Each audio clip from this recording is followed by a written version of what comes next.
The pre-show, the show before the show that's not the actual show. Hello, everyone. It's July 7th, 2020. Welcome to the pre-show here, joined by Mr. GassyMexican and Mr. DeejayKnight. Welcome to the show. Hello. How are you guys doing? I'm doing good. How are you? I'm doing all right. You know, it's troubling times, Max. We started this show with you, and we're back to the show with you. Still troubled. You know what I'm saying? Yeah. Yeah. Yeah. One might even say, because I'm on the show, the show is worse a little bit. Who knows? I would take a little offense to that. Yeah, I'm pretty offended too for you. Like a little bit, at least, because I can't be the one making the show better. Like that's just not going to work. I'm new here. Yeah, doesn't work with movies. Really, you're the linchpin to this show, Max. And if you're saying it's a bad time, times are bad. See, I just heard a door close. No, so That's that was Rick, the support brick, and I had him like this. Oh, on wait, hold on. Like, what is that? It's Rick, the support brick from Last of Us. Okay. You didn't find him? He's an Easter egg. Oh no, I haven't played. Here's the thing: he sits on the ground like this because I have to be. I have something in my hands or fidgeting with something. I need a fidget stick or what are they called, like fidget balls or something like that. Anyways, it was like this. I knocked it over. Yeah, that big craze. Everybody had fidget balls. I think. Oh, fidget. they have. They weren't always called fidget spinners. There was something before the fidget spinner. They did have like fidget devices before that, where it was like a cube that had like a bunch of different buttons and things you could spin and stuff. Yeah. I never saw that until the fidget spinners became a big deal. I felt like that was you didn't know about them before? No. I figured that was a whole part of the thing. Yeah, they became like cool kids stuff. Fidget cube, yeah. That kind of thing. Stress balls, I guess, just maybe what they were called. The spinners were like the spinner rims of the fidget world. You know what I'm saying? They were just the ones that got the attention and made you look, you know. Nobody looks at somebody with a stupid cube going like, maybe, but it's just more eye-catching, I feel like, to see this spin. Yeah. Mm-hmm. And then you got all the slow-mo images of the kids with the fidget spinners, like on their fucking roller shoe things. Millennials, Max. I had some fidget spinners. I did. We have them too. We had a bunch, actually. Yeah. They're fun when you get them going real good, and then you do this kind of thing, and you feel like the centrifugal force of it going like... Yes, Max, they are. You see what I mean about the show being worse? We're talking about fidget spinners again. That's a thing. Fidget spinners are great. You can't, nothing against them. Nothing against them. Mr. DeejayKnight, you're moving. Like today, you are actually in the process of moving as we're recording right now. You're going to be picking up boxes and showing them to us in real time, right? I mean, I thought about it, but I figured that might be a little too much on the car because then I have to like leave the room and then I'm missing conversation and that's disrespectful. Yeah, that's true. But yes, we are in the middle of a move. We just took a load of stuff over to the new house this morning. It's only like a half an hour away, but it's a very important move. Yeah. And also my studio is going to be bigger, so I'm pretty excited about that. That's always the best part is when your studio gets a little bit bigger, right? It wasn't even a thing that I was considering once we looked at the house, but like we looked in, we opened it has double doors for one of the doors. It was like, okay, this seems like a good idea. Let's do that. And we actually got one of the walls painted. And it's just like it's a solid black wall. I'm going to get my logo just painted on the wall right in the middle of it. I'm excited about it. But also there's the moving part that sucks. Moving's not fun. Yeah. Picking up all of your shit and putting it somewhere else is not an enjoyable time. I don't know if people know this, but we're here to declare it sucks. It is. I love it. It's the greatest. Max, are you moving soon? I think you. Yes. Are you staying in that house? Interpret this as you will. Okay. All right. No, I'm not moving. Okay. I was not sure. So yeah, I'll be here for at least in this place for another year. I like the spot that I'm at. Yeah. And this little backyard for Malcolm if he needs to go back and make his peeps and his poops. Yep. Explore. It's a little hot right now, so he doesn't spend too much time out there. But sure. Yeah, it's like 100 right now or something. I don't know. I can check. Yeah, Texas is pretty hot, it turns out. Yes. Yes, it is. I'm just saying specifically now. I know Texas is hot. No, I also can Texas speak on Texas being close to hot the because we equator. live in Texas. Yeah, you're in the Houston area, right? Where are you at? Am I just completely off, DJ? Oh, you're in DFW area. Okay, Yeah, gotcha. I lived in the Plano area, just for reference, for 3 or 4 years. So yeah, it's 95, but the real feel, according to AccuWeather, is 106. So it feels like it's 106. The humidity gets you.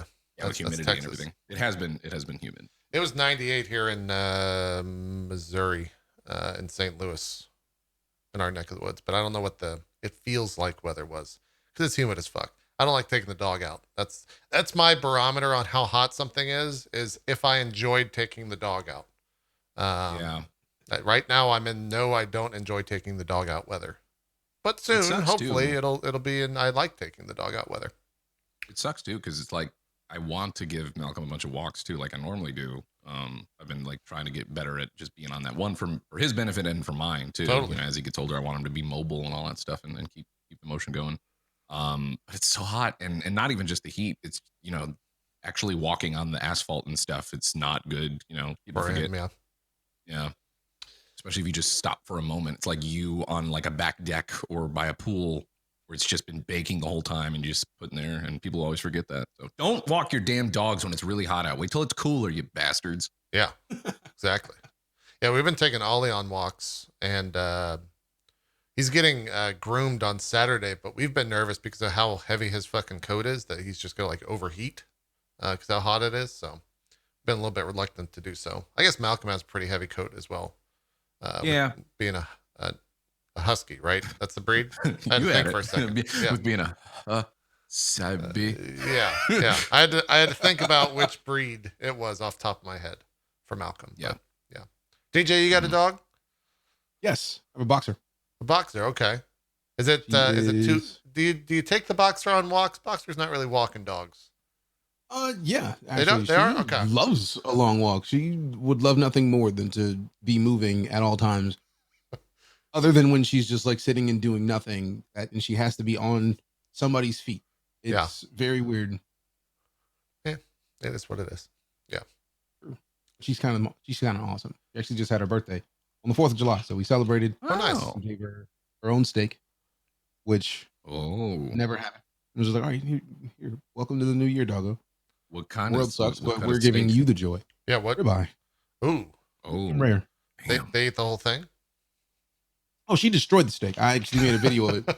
And then what's cool about it is that the girls got her some dog ice cream. Oh. I didn't know that was a thing and that existed. And they were like, "Ooh, Cora's birthday, we can get her ice cream." Yeah. So I was like, okay, that's gonna be a thing. And then they literally, before they went to bed the night before, they mixed up the ice cream, put it in the freezer, and like, we are gonna give this to Cora on her birthday tomorrow. And it was the cutest thing. I got that on video too, so like I'm just gonna showcase that here sometime soon. I was gonna say, is that somewhere we can watch? Or is this where we cut to like the video footage and the? You're gonna show this on stream? You said. Yes, I'm gonna have to, because it's gotta happen at some point. Sure, you have to. Yeah. Max, do you treat where are you guys at in like treating your dog? Do you keep treats around the house? Do you spoil the dog at all? Where are you at, Max? I'm pretty strict with Malcolm. He does have his own treats and stuff.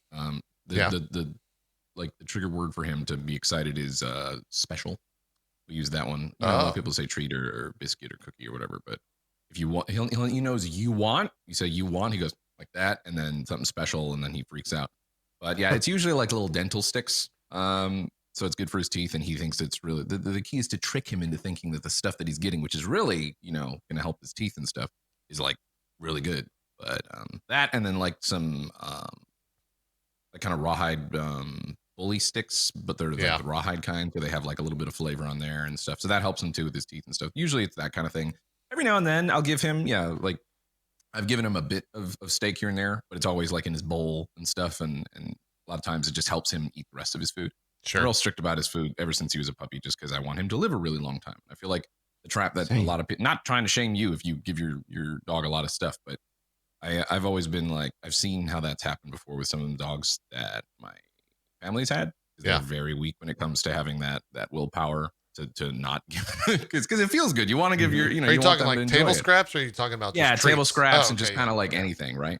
But I'm not saying you can't give your dog stuff. I'll give Malcolm carrots. He loves carrots, and carrots are good for him. They got that crunch, and he likes them a lot.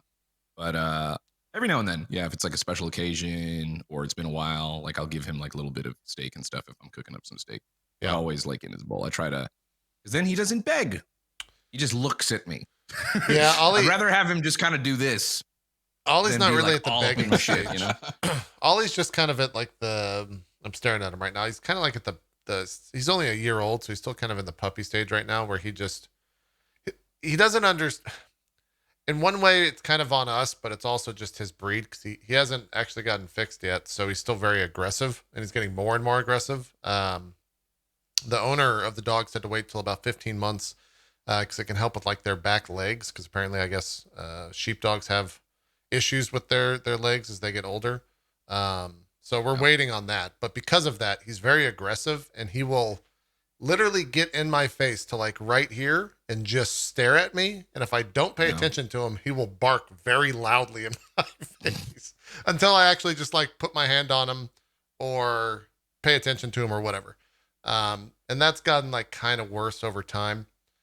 He also, for some reason, I don't know if it's like a dominance thing or what, but with Aaron, and Aaron's cousin was here over the weekend, he just like cannot leave them alone. Like if we're laying in bed or she's sitting in a chair, he will get up in the chair, get behind Aaron, and just start like, he basically will just put his head like this on top of her head and like bite at her ponytail or like try to lick her neck area. It's kind of a pervy dog essentially.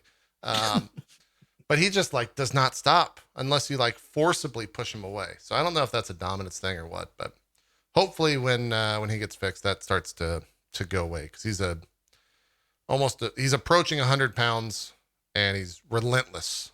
He does not stop. Barely, just over a year. Yeah, just over a year. Yeah, he'll start calming down. Typically, in my experience with most dogs, and with Malcolm too, is like a little bit after a year, he starts to get it and things start to calm down a little bit too. Yeah. I don't know too, again, if you said, do you plan on getting him fixed or not or whatever? Yeah. Yeah, that'll help a lot. But yeah, a little like year and a half. When Malcolm was 2, he was pretty much like how he is now, temperament wise. He's just super chill and all that stuff. Yeah, you're dealing with a bigger. I was going to ask you how much bigger has he gotten since when I was there? He's big, man. So, you know, this will only make sense for Max because Max has been at the house, but you know that center island that we had in our kitchen? Mm-hmm. He can basically jump up on there with like the utmost ease. Like it's just like a hop type deal. And then he's taller than Aaron if he's up there and kind of like stretches out. And Aaron's 5'4"-ish, 5'5"-ish. So it's a big boy. Yeah. And he's got another like 30 pounds or 40 pounds. So he's full grown. So yeah, I was gonna say he's probably still got a little bit to go. Yeah. Yeah. But then he'll, like I said, big. I'd be so surprised if he didn't calm down. Like I said, after you guys got him fixed, especially, and then in general, he's super calm with me. Like he has no issues with me. He'll like come over and hang out with me. And then when I'm like watching a show and he realizes that I've lost interest in scratching him, he'll just like go lay on the floor and just go sleep. Yeah. But if that's Aaron, he will not leave her alone whatsoever. She'll like try to cross stitch or whatever, and he's all up in her business, trying to bite everything. So my guess would be that he knows that you're, you know, like in his mind, the alpha, you're like the big guy, right? So he's chiller around you, and then around Aaron, he knows that he tests the limit and boundaries and stuff to see what he can get away with. So that's what that I would imagine that is. Yeah. Yeah. Exactly. What it is, especially considering he hasn't been fixed yet. Yeah. He is a herding breed dog. So we've talked about taking him. You can actually, I think it's just the American Kennel Club. You can sign him up to like join that or whatever the process is. And then they'll actually direct you to like different places that you can take the dog in your area to go and like get their herding instincts out. So different like sheep farms or different places where the dogs can essentially herd. And they said that actually might help him too. So, cause he definitely herds the cats. He'll get the cats wherever, he'll rankle them wherever he wants them to go. He also, we were talking about being pervy. He loves our male cat's Neville's ass. Like I'm talking I'm talking like it's dinner time whenever Neville's around. He follows them around. Neville just meows the entire time with tail up in the air, and Ollie just, goes at it. But he does not do it to Luna. Like Luna, our female cat, he has no interest in it whatsoever. So I have no idea what that is. Maybe it's another dominance thing. I don't know. Neville's sitting there going, "Why is it always me?" Maybe. Yeah.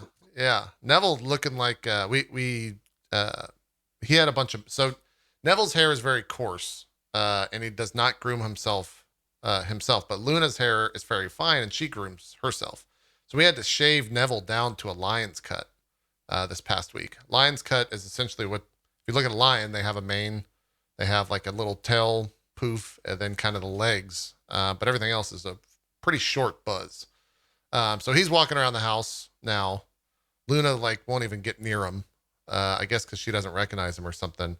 But Ollie's right there behind. It's easier. It's easy access now for Ollie just walking around. So yeah. I was gonna say that. I was gonna be like, and how has he responded? Yeah. It's a whole thing. So Ollie's a little bit of a perv, but it'll change. Fine. Yeah. Oh, they just made easy access for the booty. Appreciate it. Like that's yeah. He's fine though. We give him a lot. There's so many I'm other sure jokes he's in it. fine. Like Yeah. You were talking about spoiling him.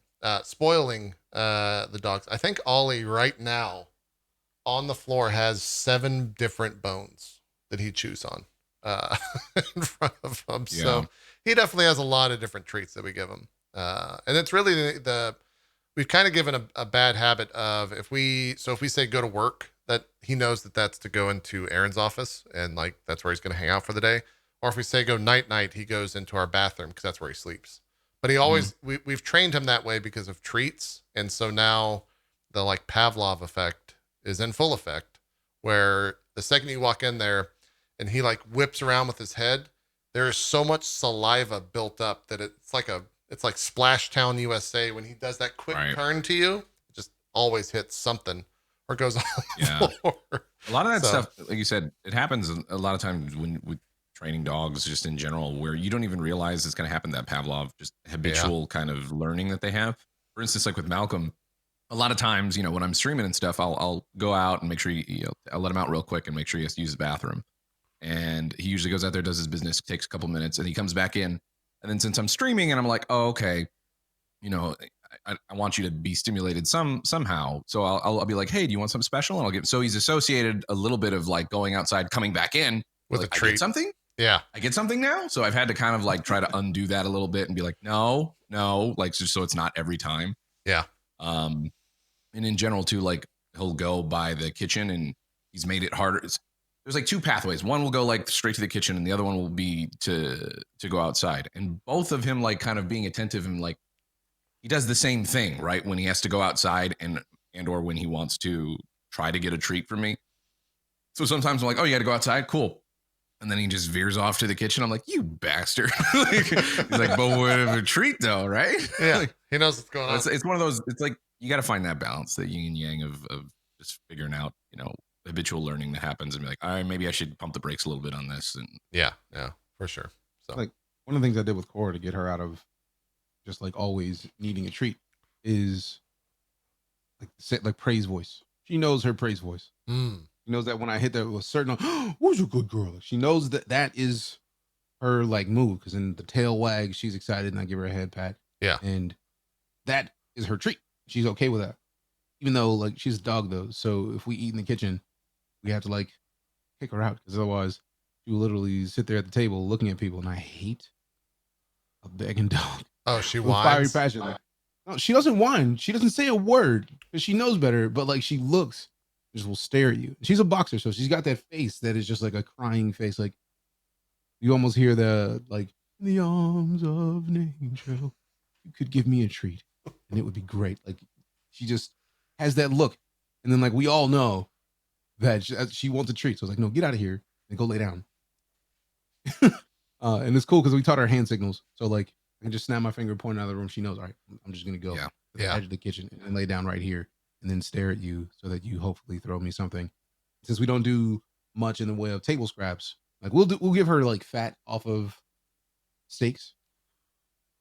And like gristle and stuff. Yeah, I get what you're saying. Right, like specific meats, and it's only specific things. Like we don't do. There's no bones, but like fat that we're not gonna eat. If before they throw it away, they'll give it to her as a treat. But other than that, like no, she gets no foods because she'll be begging even harder 5 minutes from now. Yeah, it's tough. Dogs are like, I feel like dogs are just small children. Constant small children. People don't say that to people that are like, my dog is, it's kind of similar to having a kid if you think about it, and all the people who are parents are like, I've actually Right. I have spoken, we'll go down this path. I have spoken to parents who had small children that are now older. A dog, when you first get them, is more work than a child when they're first born. Well, a dog is, when you first get them, is just a fucking asshole. They're literally just shitting and pissing everywhere. And at least with a baby, it's you can controlled. Just put a diaper on that. Yeah. Yeah. But a dog, it's just like everywhere. Everywhere's my bathroom. Yeah. Exactly. Every 2 hours, however old your dog is in months, add 1. That's how many hours you have to take that dog out to use the bathroom. Otherwise, it's going to be on your, like, wherever that dog is. And we actually I got a dog for free because of that once. It was like, we wanted a dog, but then like this dude who had no idea about what dogs are about got a dog off the back of a truck. He was like, yeah, I'll give you $20 for that dog. And then he took it home and he went to bed with the dog in the bed and woke up squishy. Yeah. And was like, I'm done with the dogs. I don't know. I'm good here. And it's like, no, give me the dog. I'll raise it. And then that was the best dog ever. His name was Debo. He was the coolest dog. Yeah, I think there's a lot of people that just get dogs too, that just, they think they like the idea of a dog, but don't realize the work and effort that goes into actually, they're not like an accessory. They're literally another creature that you are in charge of keeping them alive. Sure. Yeah. Yeah. So I'm glad you did that. That's great. Yeah. Good story. Yeah. I think if we didn't, Ollie's been through, he goes to like day camp twice a week, but he's also cumulatively had about 2 months of training, and we'll probably get him like adult training when he's a year or two older from now, just to kind of keep that process up. But he's definitely one of the smarter dogs that I've ever owned, in the sense of how easy it is for him to remember something when he's not distracted. Like he'll remember stuff right off the bat, just immediately, which is always kind of fun to see that in a dog, for sure. So thing that sucks too is, like, I would imagine right now, like, you guys aren't taking him to like dog parks or anything because of obvious reasons of what's going on, or are you? And we're not. And we try to take him out. We try to play with him at least 30, 45 minutes outside a day, because he is such a bigger dog.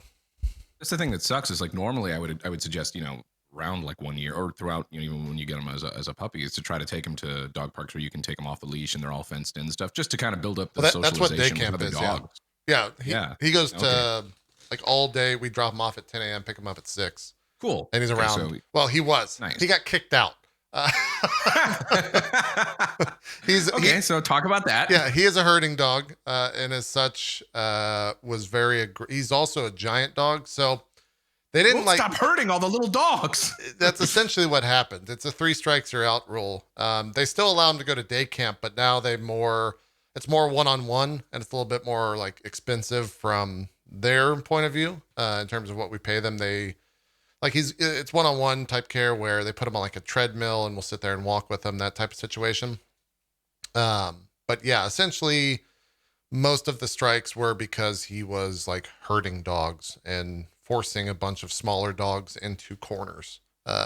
He started with the dogs and then he just started hurting people, and we just can't. Yeah, he's a very high energy dog when he wants to be, being that he is so large, and he's a English sheepdog. Makes sense. He's just, in his nature to constantly run and to constantly work. And so it doesn't necessarily work that well when a dog just wants to like chill the fuck out and he wants to play.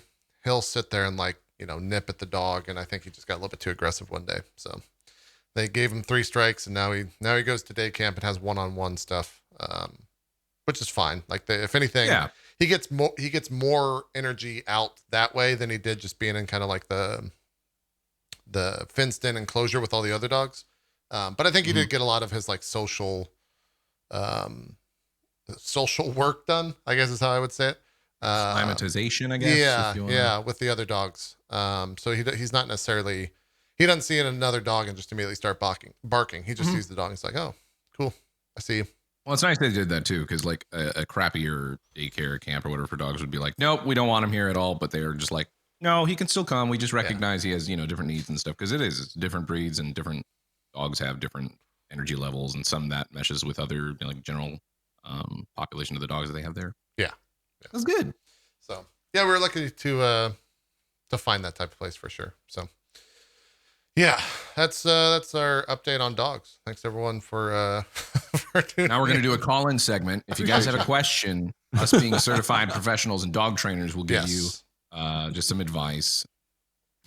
Accurate. I'm just going to tell people to watch Cesar Milan videos, even though like it's somehow that is. Is he still the dog expert for people? He is, but like I feel like if I'm any dog or animal I get, I'm going to get as many books as I can to read up on them. But like I watched a lot of his show. I read a couple of his books, and then I read multiple books on boxers before I got one. But like this whole thing of that sound, no matter where Cora is in the house, if I just like I can guarantee even through a door, she just like her ears perked up. It's like what's happening? I use that every day, and it is perfection. So personally, I feel like his work was spot on, and I feel like half of it is definitely understanding your breed of dog. Yeah. DJ, before we move on, for some reason your XLR, whenever you're talking and we talk, it forces us into the back end of the stereo. I'm not sure why it's doing that. It's weird. So it just did it right there when I talked. I don't know if you're getting that or if it's just what you're sending me, or it sounds like there's some sort of aux being kicked back into your mic towards the end of the line. Huh. Okay, I'm not doing anything extra, so that's very interesting. And I'm sorry that is. Anyways, have fun with that audio problem while we're live. Hey, by the way, just saying, we're still live, and we still want to hear from you. Yeah, we still want to talk to you. So same time, this thing is going diagnose on, and also, that. as a broadcaster, you're now not going to be able to ignore that. Probably, at least I wouldn't. At all. There's nothing. Something's wrong. Yeah, there's no way I'm going to be able to just ignore it. I don't know. Force it mono or something. I don't dabble in the XLR witchcraft, so I don't know what to tell you. I don't know how to help. So yeah. Also, many people have praised your Space Camp shirt, and I also like it. Yeah, I didn't go to Space Camp. Here's where you're gonna. Well, go ahead. Where'd you get it from? I don't even remember. I want to say it was Shirt Punch, because Shirt Punch just has always had great shirts. Like the bottom of it says, "I bet it was rad. Oh man, so jelly." It's got a star in the middle. So like I feel like that, to me, I saw it and I was like, "Gimme! I gotta have that shirt." Yeah. And I've many shirts, and I feel like I've gotten more compliments on this one than any of them. Yeah. And I support it because I'm also jelly of people who went to Space Camp. It's true. Is there any? Can you go to Space Camp still? I don't know, but I know of people that have, and I'm still jealous of them because reasons. Chat's saying yes, Space Camp does still exist, even in like a COVID world. Okay, there's an adult Space Camp. Huh? They just make everybody wear little spacesuits. It's actually very easy. Oh yeah, you've seen it, Max. You know a lot about Space Camp. I don't know what the hell I'm talking about ever. They get you on the vomit comment. Yeah, there you go. I found a different one that is the same kind of deal, but it's a different design. Are you just Googling Amazon. Max? Oh, the Amazons. An alternate for you people out there. Sexy hackers. Never went to Space Camp, but I bet it was awesome. I kind of like yours better because it looks more official. Yeah, I like DJ. No, like, looks better. That one does look pretty badass though. Yeah. Where do you guys? Let's talk about wardrobe, Max, and yeah, sure. DJ can suss out the audio issues. Perhaps. Yeah, sure. JP. God damn sure. it, Max. God damn it.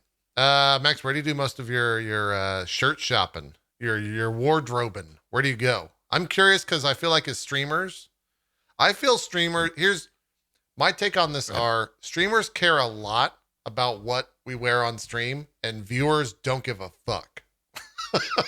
Not at all. They don't even think about the fact that most likely you're going to see that streamer in that very same shirt sometime the following week. I think about that a lot. And I oftentimes do have like a cycle of shirts that I have on streams because I can never have enough shirts, but I will oftentimes retire a shirt because I don't want it to show up on stream too much. Especially if it makes you feel oily. It's true. Yeah. That's still the case. I still can't wear all solid black shirts, Max. I don't understand why. I think it has to do with the fabric though. Because I think it's probably more the fabric. I think solid black shirts are a certain type of fabric that does not do well with my skin for some reason. I don't know enough about it. I don't know. I used to care more about what I wear. Maybe, yeah. I don't know. I don't know what to tell you, DJ. That's how it goes. It's probably a combination of the fabric, and it's already just in his head. He believes that, so it's just like you know what I'm saying? What I'm trying to say is JP's crazy. Also, I do feel that when you're wearing an all black shirt, it's as someone who has 2 cats in their house and also a dog, I feel like it's just so easy to feel like that shirt is dirty the second you put it on. It just like has take a look hairs. down and you just see all the hair everywhere. Yeah, I get that. I will change shirts sometimes throughout the midday if I was like cuddling Malcolm a bit, and I'm like, well, this shirt has gone past the point of me being able to salvage it with like a little brush off. I'll just go change immediately after like one activity. 5 minutes for me to clean this shirt, so we're just gonna we'll just get a different one on. Yeah. To your question, okay. I used to care more about like what I wore on stream, especially with this like lens. I might care more when I just get this lens for a second time. It's like a wider, you know what I mean, wider angle lens and stuff, so you can see. It'll be more like DJ's kind of like thing where you can see a bit more of his chest and stuff. Yeah. But right now, like you don't see anything. This is just a great shirt to you. But this is a shirt that I got at a brewery. Kind of cool. I like it. But it doesn't matter. No one gives a shit. So as long as it's comfortable, I think being comfortable is a lot more important to me than having like a super rad shirt. Now, if I'm doing like something like a DJ stream or whatever, where I know that people are going to see more stuff, maybe I'll wear something, you know, like silly. I'll wear my like Elon Musk smoking the universe sweater that I have or something. That is one of your favorites. I do love that shirt. Yeah. Then I'll care. But, or like if, I'm doing something special or whatever, like a cooking stream where I'm going to be walking around, then I care. But for basic regular streams, I don't care. As long as I'm comfortable, that's all I really care about. Now, I don't really shop for shirts because I have so many of them. And as you know, you get a lot of like free shirts sometimes just from gaming stuff. And you're just like, all right, well, I'll just wear that, I guess. You seem like you have a point. I just did the dog head tilt. It's one of those things where we do get a lot of gaming shirts. However, I feel a lot of them are shit. The quality of those shirts is quite bad oftentimes. Yeah. True. Because I mean, if you're a business, right, and you have to go to PAX or something like that, or E3 or wherever, surplus amounts of gaming shirts are needed. You're going to go for the cheapest option to print that shit out, right? Because you're not necessarily doing it because you have like an amazing shirt. You're doing it for promotional.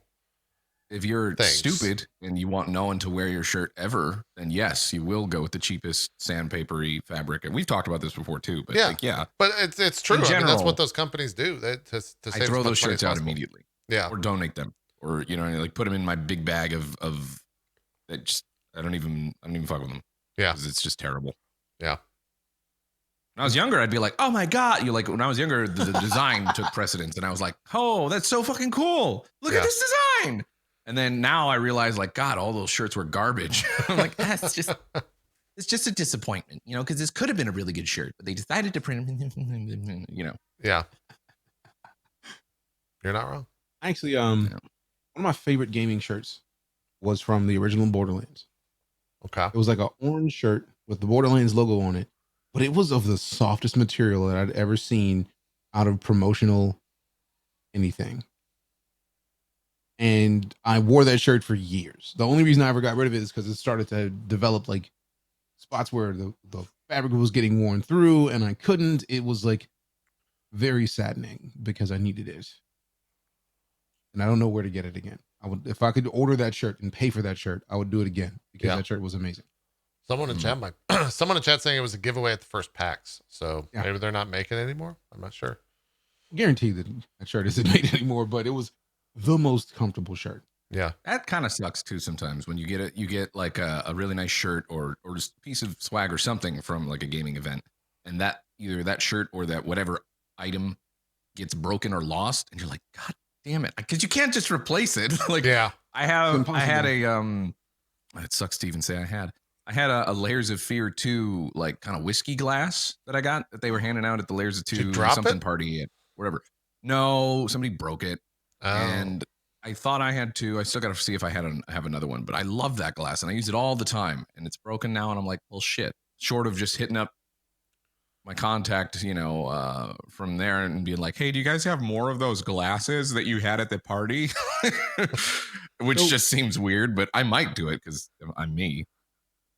I actually have a proposition for you. Uh-oh. Shoot me a DM. Epic and I were at that party, and we know multiple people who didn't care about that glass after they left. He's speaking in like an Obama cadence right now, and I don't know why. I don't know. Like I try to, like, when I'm trying to remember it and say, I realized after Epic Lala Girl told me forever ago that I am a very high self monitor, which Barack Obama is also a high self monitor, but it's also I hear you. I have to stop myself before I say stupid things. Sure, it wasn't a criticism; it was just an observance. Continue. I didn't take it as a criticism. It's just I didn't realize that I did it until she were like, you sound very presidential right now, and I don't know if I like it. And it was like, she loved it, but it was like, are you mocking the president right now? And it's like, no, I'm just like that. But we have like 4 of those. Oh, so shoot me a DM. Cool. Yeah, I mean, if you and I or will somebody send you hasn't, because literally we're moving and we have 1,000 different glasses. He's got to get rid of shit, Max. Yeah, that's true. If I can put a thing in the mail, you take inventory. Yeah. If I can put a thing in the mail and you get it, and then we like can cheers each other with the Layers of 2 glasses. I got to see this thing now. Hold on. Something. Layers. It's a cool glass. Oh, I'll go get one right now. I'll be right back. There we go. Better. It's got like an etching in it too, and it's not just like, it's actually like in the glass. You know what I mean? Sometimes it's just like it has like the print or whatever. You want to laser. This actually had like etching in it. And then Layers of Fear 2. Not an amazing. This is a very niche conversation. No one gives a shit. But for everybody else, it's like that one glass that you really, really enjoy. It just feels terrible when you break it, and especially if it's one of those things where you're like, I can't get this again, because even if it doesn't mean a whole lot to anybody else, it was my favorite like whiskey glass that I. Is it a shot glass or a whiskey? Like what? Whiskey glass. Whiskey glass. About yay high. Okay. Yay high. Like a solid base, like kind of cocktail glass. Okay. All right. You have talked this glass up to unbelievably high highs. I am eager to see. It's just a nice glass. I liked it. I'm eager to see DeejayKnight present us with this said glass. He's gonna come back like, listen, I'm sorry. I thought I had them. They got broke. It's actually Layers of Fear 1. I'm sorry. It's not. It's not. Well, that's the thing too. Is Layers of Fear 2 is not even necessarily that great of a game. Like it was okay visually, but like it kind of, as far as a game goes, it wasn't that great. Wasn't that great, but the glass, fantastic. Yeah. He's gonna have a lot. I feel like people can relate to this conversation. Just in your favorite glass that gets broken or whatever. Sure. And it's just one of those things you can't replace. He's gonna have a lot of stuff to move back there, Max. I know. I feel like a lot of boxes. Now this segment's just waiting for him to like. I don't want to move on. When he comes back. I'm just judging him for his stuff in the room right now, because that's a lot of boxes that he's gonna have to, Yeah, you told me he was moving. I was like, oh shit. You what? You told me he was moving, and I didn't know, and I was like, oh shit, he's doing the show and stuff. That's got to be stressful. Hopefully, he's got it organized. I feel like I've gotten better at moving in general. Yeah, once you do something like that, you understand, or at least you understand how to make it better for you. Because I feel like everyone's different when they move. For example, like the best moving trick was always Anne's moving trick, where she had shit in an Excel document with each box marked like A1, and then she would have in that column what A1 was. What it is. Yeah. That's too much for me. That's a different level. I can't. I don't know. I'm sure it works on the glass. Great. Oh, that's the glass. Look at that. It's a sweet glass. There's a Fear 2. And I also put some rum in it because I feel like it's unfair to bring this kind of glass. Fantastic. And not. Wait a minute. Hold on. Put that back up and put like. It's catching a lot of the reflection. Okay, I could see a little better now. Is your camera auto adjust, or is it a fixed focus right now? I locked it so that it doesn't like randomly focus, because it'll focus on like I'm moving. I know. Boxes behind the stream. I don't need to be in focus. Okay. But yeah, like the actual like Layers of Fear 2 thing, that's like etched in there. If memory serves. It's like not, in the glass. Like it's not like some cheap, etched. just like they put a little cheap print on it or something. So I liked it. I was like, this is cool. Same. We touched it and we were like, wait a minute, that's ooh.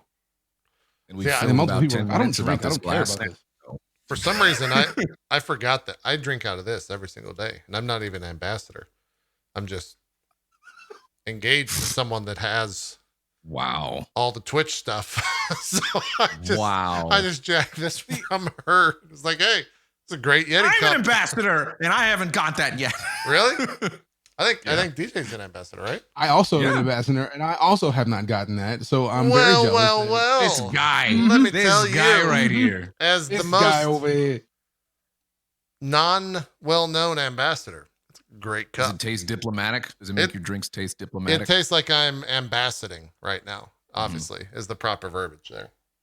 My chat has called me the ambassador. That's pretty good.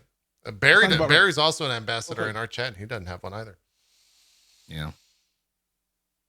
Is that coffee? Another glass though. No, that's rum and coke, man. Like, rum and coke. I was like, coffee and rum. You know. Yeah. If there's any excuse I have to have a rum and coke, it's a good, a good reason to have. Yeah. Yeah. But for this, we'll talk more about maybe I can do something for you. I can try to, I'll find that Borderlands shirt. Yeah. I do.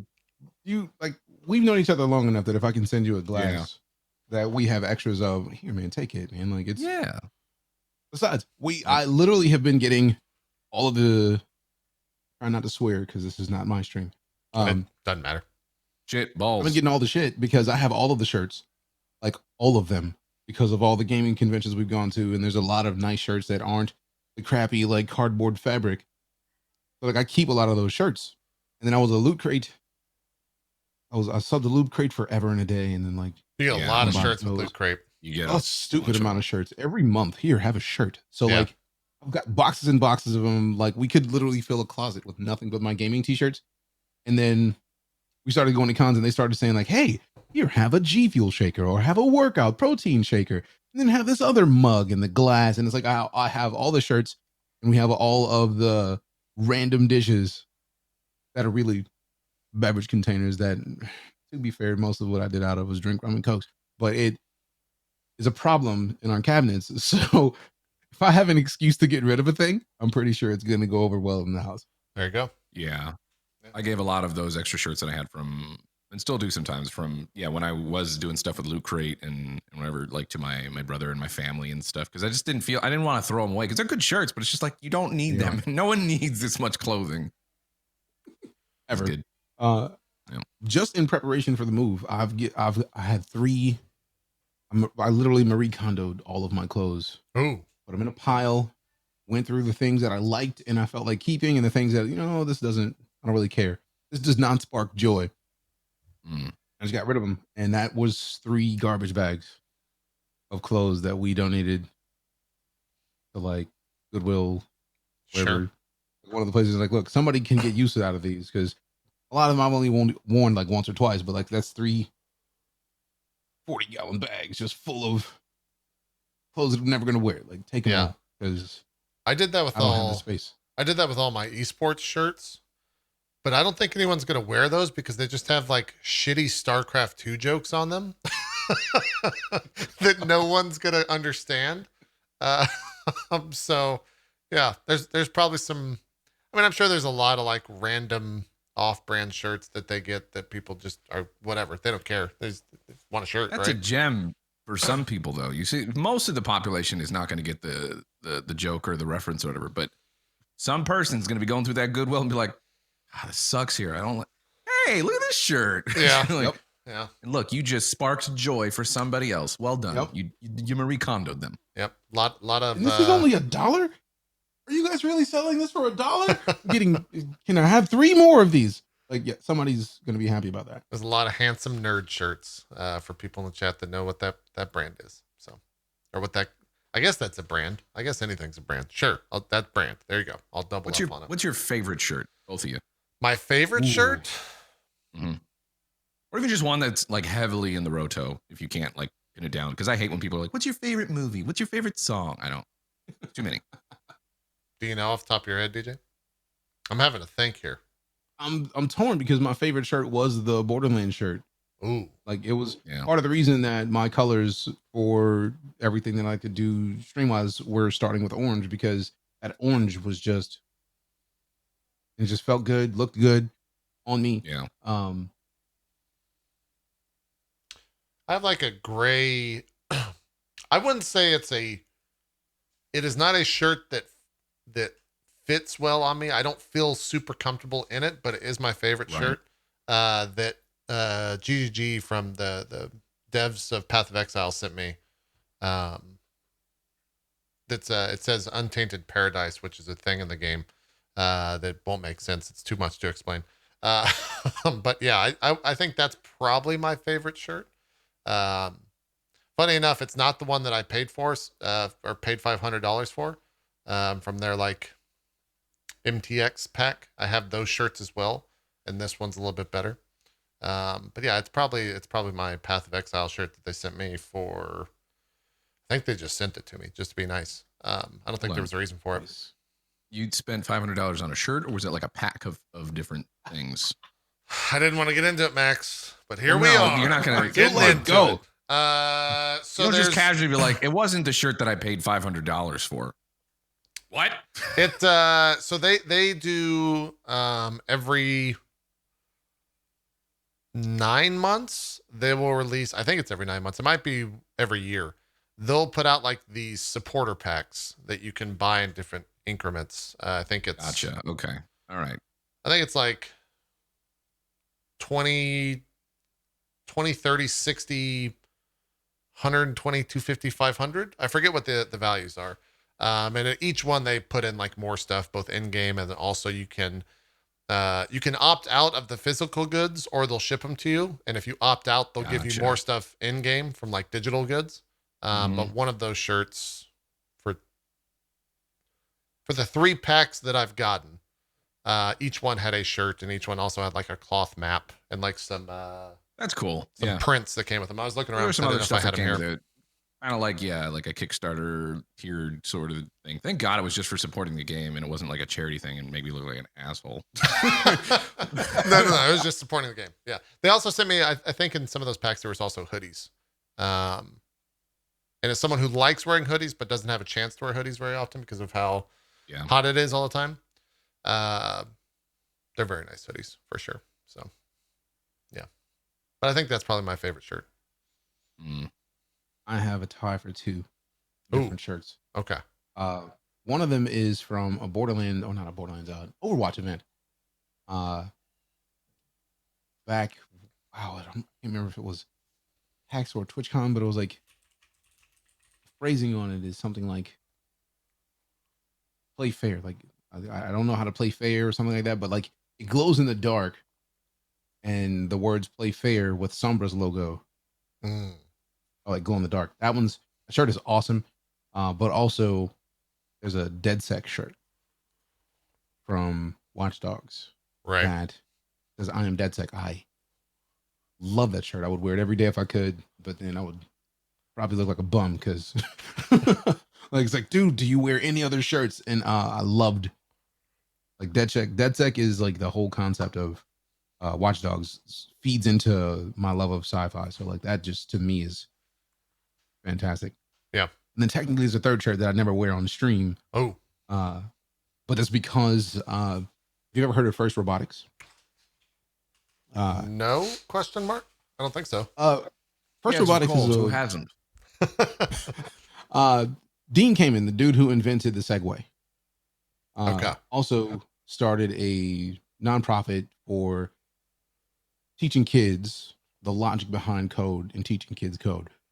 First stands for Inspiration and Recognition of Science and Technology, and it's a very STEM focused program. So like starting in preschool now, they just started a program last year to where they use Lego to teach preschool kids the logic behind code, and then they go from first Lego League Junior to first Lego League, where they take the EV3 Mindstorm kits bricks, and they teach kids to traverse a 4 foot by 6 foot table with a Lego robot that they build and they control, like they visually code with a tablet. And they cool. basically like they can only touch the robot in like 2 square feet of space. Yeah. They aim it, they press a button, and then it goes to do things fully automated based on the things that they build their code to say.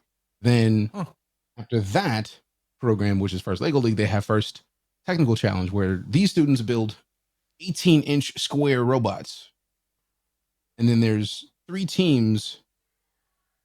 or 3 teams playing a match in like a 10-foot by 10-foot like field that they build. How old? Like what age group? First Lego League goes up to like 12 or 13, or like freshman year of high school. And then Technical Challenge starts at high school level. But then there's also First Robotics competition, which I've been hosting with First since March of 2018. So I hosted their championships, and when I say their championships, I'm literally talking about like worldwide championships. They have them in Detroit and Houston every year. If it wasn't for COVID, they would have had one this year. And the top tier is the First Robotics competition, where these students build robots that are 150 pounds. Like they stretch up to like taller than me easily. And they have like this last season was sponsored by Disney and Star Wars. So like you had John Boyega, Daisy Ridley, Oscar Isaac, like introducing these students to the game. And it was Star Wars themed. And they were building like, there's one thing in the middle, just to give you an idea of what they were doing with these massive robots.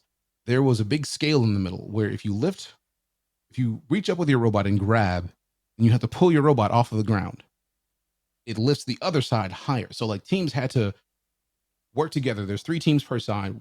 They had to grab this robot together to lift up at the same time, so it didn't make it harder for the other team to get up there. But like all of the games are less than 3 minutes with massive robots, and it's a mind-boggling thing to see in person. I'm a huge fan of STEM. My background comes from like education and stuff like that. So before I came on Twitch, I taught at a collegiate level. So I taught code. So seeing a company teach that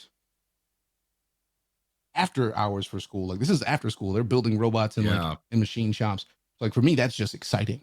But I have a shirt that is from them that is like one of the random like baseball looking shirts, but it's like so comfortable. It's got their logo right in the middle of it. And it's like, yes, I'm gonna wear this shirt, but like I curse too much.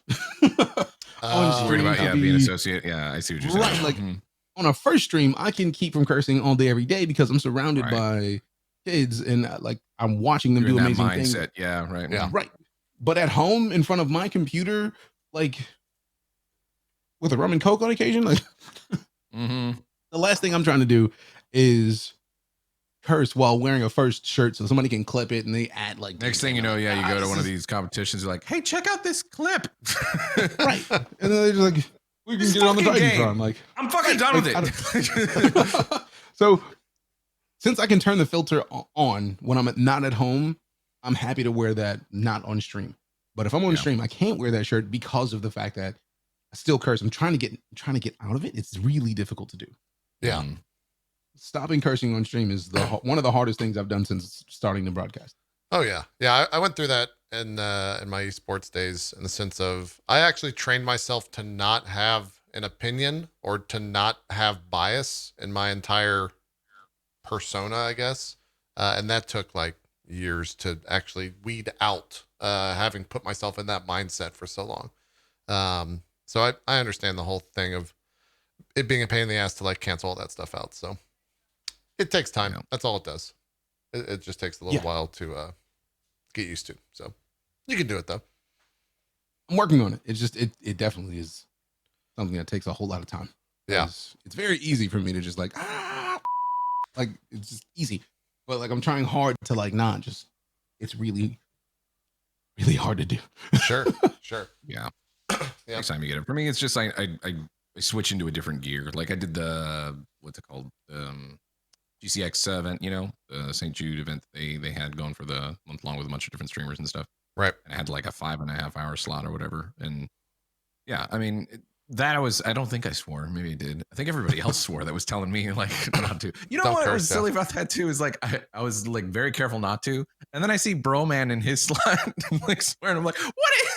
Yeah, he's the co-founder or whatever, right? He can do whatever he wants. Know. Yeah. Plus they also have it like, every time they swear, they like tally up a swear jar. So in a way it contributes and stuff. So that's a thing. But yeah. Yeah. That's just a good way to handle cursing. So if I do curse, I have to pay for it. I'm stealing that.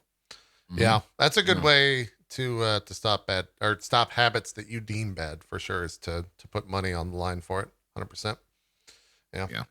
Had to be something cheap though, like 10 cents, because like raise it up over time. Like I'm $10 in the hole on day one. This is gonna suck. Yeah, or alternatively, start on the opposite end, start real high, and then work your way down so that it, no, yeah, okay, not into it. Can't do it. Like I will be like, if I start anything higher than $1, even at $1, I'm probably gonna be tens of dollars into the hole day one, and that's gonna be expensive real quick.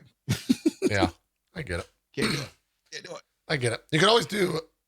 Jesus, my voice. You can always do. I did gifted subs. So anytime I would read a negative message from chat out loud, I would do a gifted sub to the chat.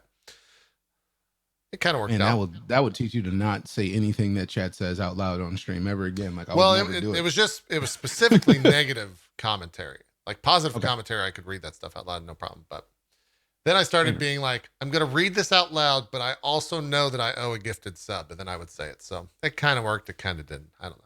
I'm still kind of in between on it. Chat's already there. We mess with them a lot. Yeah. We did the things. There you go. DJ, I wanted to ask you about, you're wearing a Space Camp shirt. So I went on this kick recently, and I haven't committed to it, but my friend Sacriel got one, and I've been a little jealous because it's almost the exact one that I wanted to order. Do you know much about telescopes? No, I don't. God damn it. I thought you were going to be the source. I thought you were going to be the one that pushes me over the edge. Well, the problem that I've always had with telescopes is, one, they're like ridiculously expensive. And they are. That's why I haven't pulled the trigger yet, man. Because they're expensive. Yeah. I didn't mean to cut you off, but they're very expensive. They're good. They're expensive, and also like I feel like in city environments, it's really hard to properly get to view the stars. I feel like for me, I would have to live in like at least a somewhat rural, like surrounded by a couple of farms, like so I can actually not have the lights of the city stopping the ability for me to look up at the night sky and see stars. Like, I feel like it's really difficult to do in the city because I've never been able to look up and see just a night sky full of stars unless I was surrounded by like cornfields or some other crop or something. Yeah. The one that this happened on stream. My chat knows me well enough that they'll actually there's like some secret chat Illuminati that probably my mods head up or some shit. Well, they know how to get me to spend money on shit. So they'll hype something up. And in this particular stream, it was telescopes. And I started researching it because apparently you can get telescopes that through GPS can triangulate where they're at in the world and what is visible in the night sky. And so then you just have a little pad right here and you just like type it in or you say like, go to this. Sounds pretty cool. And the telescope will just, by GPS coordinates, just like line up whatever you're trying to view. And then you just look at it. And like, to me, that sounds great because I don't have to do any work and I still get to be able to be like, hey, let's check out and see what Mars looks like tonight. Right. They're very expensive. Like, I think baseline, they were like $2,800 or $2,900. So I haven't pulled the trigger yet, but it's kind of nice. Like, I think that would be kind of cool just to go out and be like, I want to go take a look at this. And then I was punch in coordinates and it would just figure it out. And then it would just position itself and you just take a look, I was going to link my telescope that I bought forever ago, which is still in my garage in a box, by the way. See, and that's the other fear. Because here's the thing. Once you look at something once, It's not like you want to go check up on Jupiter to see how it's hanging. Like, what I would. You would? I guess it just comes down to how interested. Maybe space isn't for you, JP. Maybe you're not interested in the planets and space as much. I mean, I'm pretty into it enough to like where I'm interested in getting this telescope to take a look at shit. Another thing. Yeah. Aliens. All right. Maybe people have a telescope to monitor the skies because maybe they see something crazy. You never know. It's probably a satellite most of the time, but is it? Maybe most of the satellites aren't ours, and they just tell us that there are satellites when really it's surveillance from whatever. Maybe. Simulation theory. We could go all sorts of different ways with this. I'm not going to go down that route. Maybe so. I see why you have that Elon Musk hoodie. That's right. It's a rabbit hole, though. It is. Like, I would love to go down that rabbit hole because for me, what, aliens or telescopes? All of it. Simulation. Okay. I love space and science fiction. I feel like one of the more deep questions I ever got to ask one of my relatives, my uncle before he passed, was when I was like 12 or 13. And I was like, what do you think about aliens, man? Like, do you think they exist? And he gave me the most actual response. And he didn't treat me like I was a kid and just like, oh, don't worry about that. He looked at me and was like, with a universe as massive as it is, and us only beginning to understand a little bit of our corner of it, it would be ridiculously ignorant of us to say that there is no other life in this universe. And even if you do factor in a deity of some sort, it's way too much of a universe for us to be the only thing in it. And if we thought that we were the only things in it, how ignorant of us is that? And that boggled my mind. Yeah. It killed me. Like as a 13-year-old, I was like, wait a minute, he didn't just like slough me off. Like get out of here. You're 13. You're just thinking stupid because you're a kid. But like he legitimately answered the question in a way that only stoked my love for space and science fiction. So like it's for me, like space is not a question. I feel like that it does seem like an awful waste of space if the universe is infinite. Right. And we're the only things alive in it? That makes no sense. That was considering one of the quotes that was one of the quotes that from the movie Contact. Towards the end of the movie, or I think it's towards the end of the movie, where she's talking about, the same kind of thing. Like, the universe is so expansive and so big, seems like an awful waste of space. And I always, even when at a younger age, when I saw the movie, I was like, yeah, does seem like an awful waste of space. That's a good point. That always stuck with me. Did you guys see, speaking of space and stuff, did you see last week sometime, I don't know what day it was, but there was apparently and I'm going to get I will get the terminology wrong here. I'm just going to be upfront about that. I think it was a black hole that ate another black hole, and scientists were just kind of like, we don't know what the fuck's going on. Like, we don't know the ramifications. A black hole that ate another black hole? Yeah. We don't know what this is actually going to do to the universe at large. But that's badass, though. I think that happened like last week, or they experienced it happening last week. But that's badass. What does that even mean? I don't know. Yeah. And it might have not been a black hole. I think there was some conversation on if it had enough mass to be like classified as that, but yeah, it was one of those stories where you read and you're just like, I can't actually grasp black hole, what that means. Highlanders, another black hole. Yeah. I can't I can't wrap my head around the enormity of these two objects and them interacting on that level, because it's actually kind of crazy to like to truly consider what that actually means is a little insane, for sure. I'll try to pull up the story here and maybe look at it in can only be one black hole. A better lens, but it's that's why I want to get a telescope, right? Just to be like in awe of space while I'm just pressing and without the ease, or without the difficulty rather, with the ease of like, yeah, show me this, and I just punch in some coordinates and it's done. I think the question becomes, how often do you think you'd actually do it? Would you do it like once or twice and then be like, all right, that determines whether or not it's worth it for you? Because if I had like a telescope like that, yeah, I probably would use it a decent bit, because it's fairly darkish around here. Like, I'm a little bit outside of Austin and stuff, so there's not like a whole lot of light pollution. I still have been thinking about using that telescope that I have now, that I have better, surroundings for using it. But I do like stargazing a lot of times. It's just fun. Yeah. Cool, especially when it's one of my favorite things to do when you are on a road trip in the middle of nowhere, like Utah or wherever. You just stare up at the sky and you can see all the stars that you normally can't see. Black holes lunch provides a treat for astronomers. They had discovered something. Sorry to cut you off, Max. I didn't mean to. No, you're fine. While you're in mid thought. A stellar corpse too heavy to be a neutron star, the remnant of a supernova explosion, but not heavy enough to be a black hole. Whatever it was, it's long gone. And then they kind of. Here's where it starts to get a little crazy in terms of like comprehension of this. 780 million years ago and 780 million light years away, it was eaten by a black hole 23 times more massive than the sun. That feast left behind an even heavier black hole, a vast, hungry nothing with the mass of 25 suns. News of this event only reached Earth in the form of space-time ripples known as gravitational waves. 2 days ago. Yeah, so all this happened forever ago. That's the thing I love about last space. Week or something like that. Yeah. That's the thing I love about space, though. Like, a light year is literally a year at the speed of light. Like, we can't even fathom that. Oh, you can't. That's impossible to fathom. Like getting to that speed, and then maintaining it is right now, currently, based on what we know of science, impossible for us. Yeah. So, like, the idea of going even 1 light year away is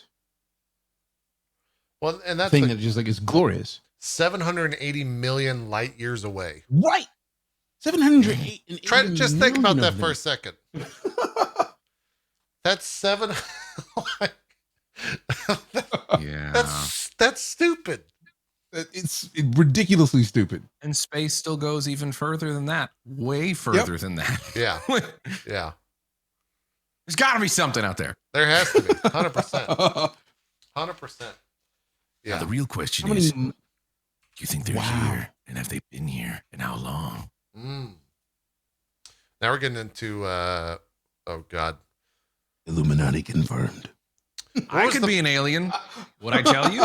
I don't know. What was the movie at the end of it where the kid's like looking at the screen and then his legs pop backwards and he like jumps off? That is The Arrival. The Arrival. Talking about The Arrival. Yes. And that movie fucking great. Resonated with me when I was younger.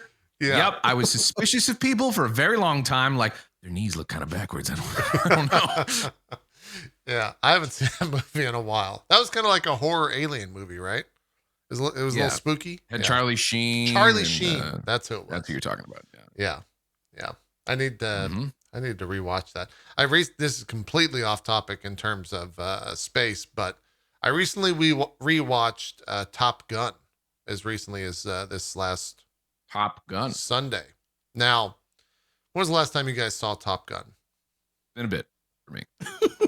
I can't tell you. DJ, have you seen Top Gun before? Yes, I have. I just can't remember the last time I saw it because it's been that long ago. I spoke a very big game with Erin and her cousin who had not seen Top Gun before ever, and about how amazing that movie was. Maybe it's because I look at it through the lens of someone much older and much more living in 2020. That movie is really, really homoerotic. Like there are just straight up scenes where you're just like, wait a minute. Oh yeah. What's going on here? There's bang no or what, my dude? Like you know what's going on. Yeah. Get it done. Like, I think Iceman wanted to fuck Maverick that entire movie. I'm pretty sure he was jealous. Hey Maverick, you suck, but also you want to play some shirtless volleyball and see where things go. Right, like you actually went with a very kind version of that because in my mind it was, hey, you suck. Do you swallow though? Like, yeah, like it. That I was surprised. Also, I've never watched that movie with subtitles on. There's a lot of random things in there. There's a guy where they're in the beginning of the movie. They're in like a flight class or something like that, and they're talking about dog fighting MiGs, and I think it's Slider, who's one of the pilots, goes, "Oh yeah, I'm getting a hard on thinking about those MiGs," and you're just kind of like, "What? What are you talking about, Slider? Like, what did you?" That's just how pilots are. Okay, Is it? Do they just get like pilot friends? They just talk about getting hard, getting in dogfights with other MiGs? Yeah, I don't know. Yeah. That was an interesting movie to say the least to watch. After having not seen it for probably 10 or 15 years, at least not watching it like it'd come on TBS or something, right? But you don't like fully devote your time to it. It got fully devoted to Saturday night. Really weird movie. The sex scene in that movie is also really awkward to watch. Cause like Tom Cruise is literally like licking the actress's tongue with like this weird black and white type shot. It's a weird movie. I don't know. Go watch it. See what you think. So long, yeah. I'm sure if I watched it, it would just be interesting to watch it, with like adult lens eyes, Yeah, it's a very 80s sex scene. That's a good way to say, for sure. Yeah. That being said, really awesome dogfights and really a great great movie when it came to like the actual flying and piloting and how all those shots were made. Everything else is actually kind of like weird as shit though. I'm kind of excited for the new one that they're so am I. Yeah. I having watched that, we watched the trailer for the second one right after. It actually is insane how much better the shots look. After 20 years of, cameras evolving and all that stuff. They look really good. So we'll see whenever that comes out next year, I think. 2 years. Would you like to take a polar shift, sort of on track with what we've talked about before? Let's do it. A little factoid. Okay. Factoid. Let's do it. I learned that, well, I already kind of knew this, but astronauts that are training to go, become astronauts will spend 2 weeks-ish bottom of the ocean, like 60 feet down, not super, super far down. But one of them was talking about having to poop. And when they go poop, they have to swim out of this habitat. It's basically a pool they go into. Usually when they go to the little habitat, like there's a dome next to it, 10 to 15 feet away. Okay. And so he was talking about having to poop and his experiences like in the middle of night, pitch black, how he has to go swim. You put your fins on and you swim like 10 feet over to this like little dome that's adjacent to the habitat, and there's some lights on there, but everything else around it is black. And then he goes over there, and the fish learn that the astronaut, like the people, are going to go there and poop. So for them, it's like the dinner bell's ringing. Sure. So he's sitting there, and he's just having a bunch of fish eat at his asshole while he's pooping. Yeah. Okay. I feel like that'd be kind of terrifying. And he said that the angelfish are the worst. So they get real up in there. Where did this story come? I'm curious how you stumbled upon this information, this factoid. My brain's always firing, and I just grab little factoids. I'm like, that is interesting as fuck. I'm gonna keep that here. We're talking about astronauts earlier, and I'm just like, oh right, talking about they take space. Poops they take poops in the water as they're training, and the fish eat their asshole as they're pooping. True story. What you're saying is normalize eating the booty. Yeah. I guess the fish are about it. There's no judgment. They don't care who you are. Life. Yeah. They get excited about it. They have it down pat. Eat the booty life. Yeah. It's cool. It's a cool story. He was also talking about like, this was an astronaut that was on the Joe Rogan's thing or whatever, but he's a dude that works at SpaceX now. He's like one of the dudes that's like kind of Elon's like right-hand man dude. Yeah. And he's talking about like when he was an astronaut and training for that because, it's fascinating.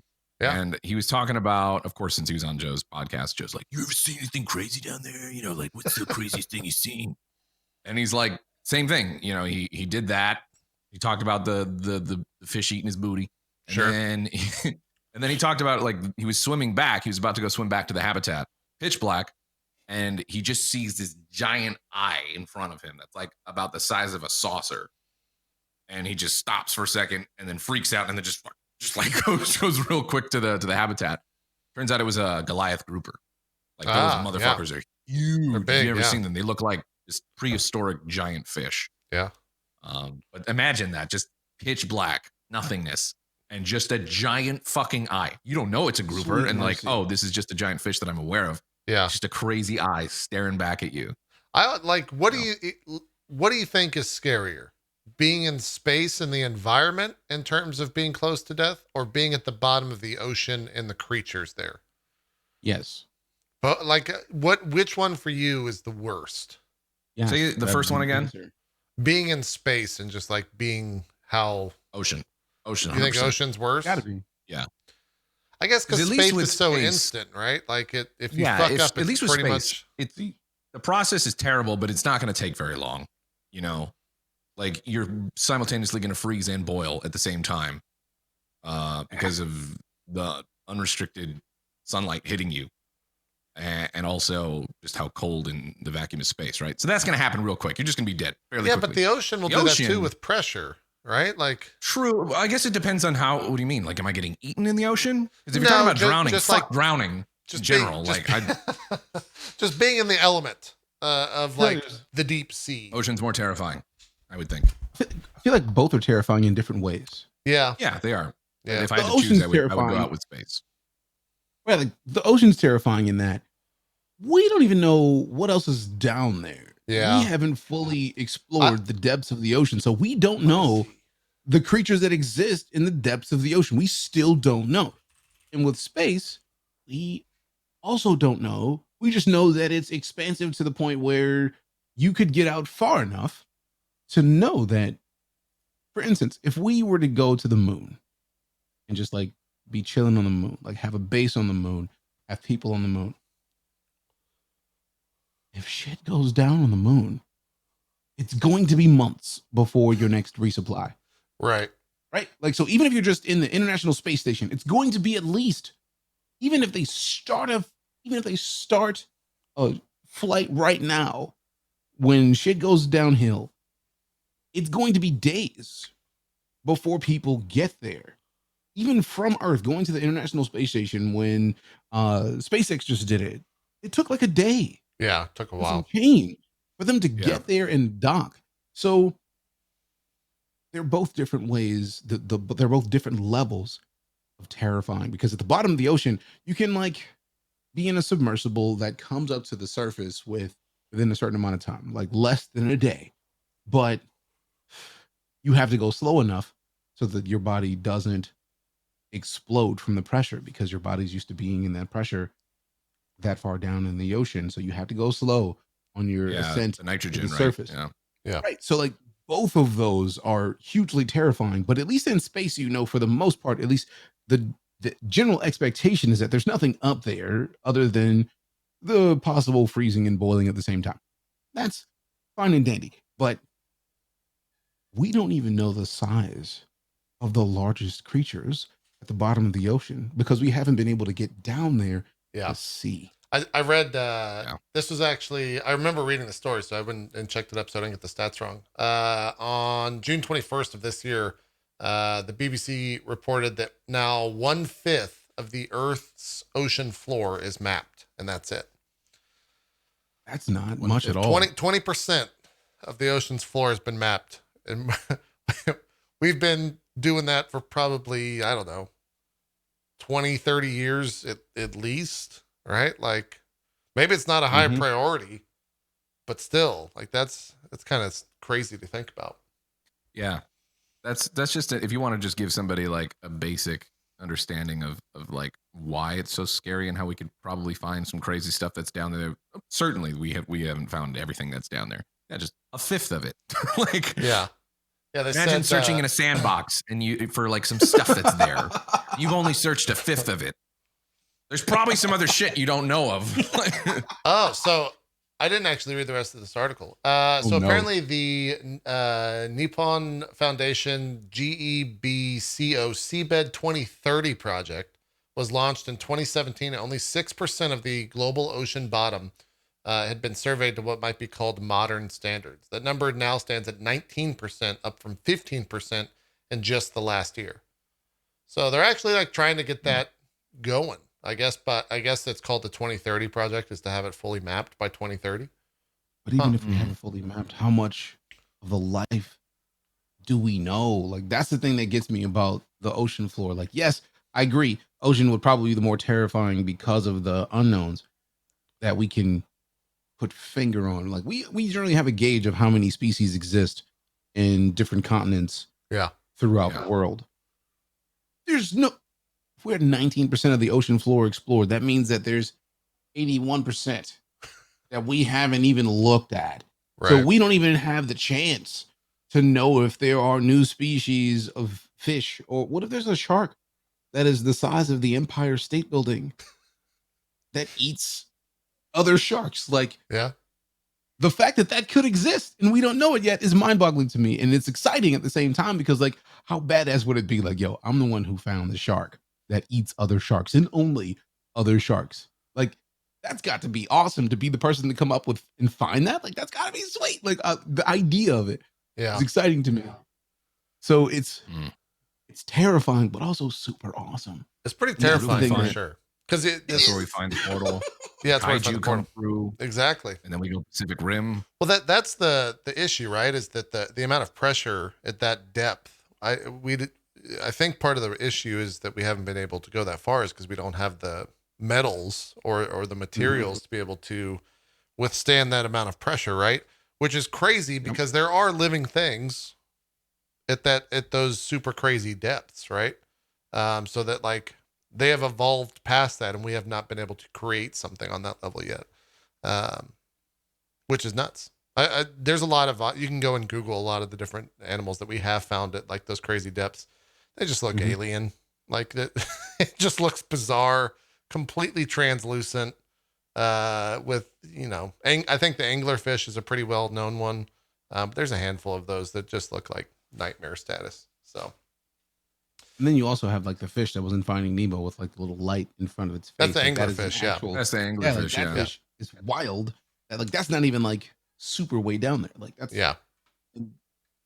it's just so much possibility, and that excites the me. Bioluminescence that happens to down there is just so crazy. That's still, whenever I go to an aquarium, I always check out the bioluminescent fish and just see all the crazy. Like, they had Philips Hue before Philips Hue was a thing. You know what I'm saying? What is oh man, have you guys seen the goblin shark? I've never seen the goblin. This thing's horrifying. Holy shit. I think I looked that up recently. Dude, I'm going to show you guys the goblin shark. Somebody showed me that. It looks like something out of Dark Souls. Oh my God. Look at this thing. It looks like a Dark Souls enemy. Jeez. That thing is terrifying. If Freddy Krueger banged a Dark Souls enemy, that would be the result.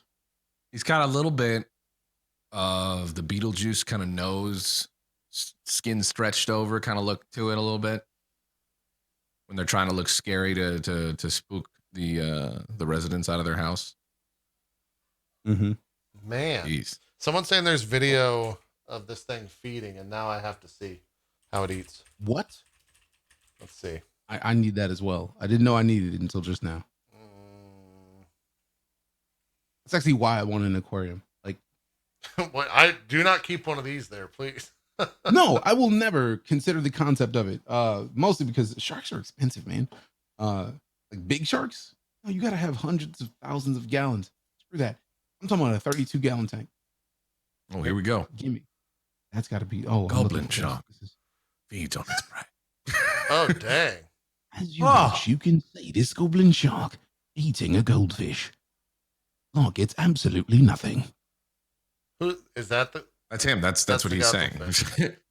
Have you prepared your body and your mind for the idea of a shark eating a goldfish like this?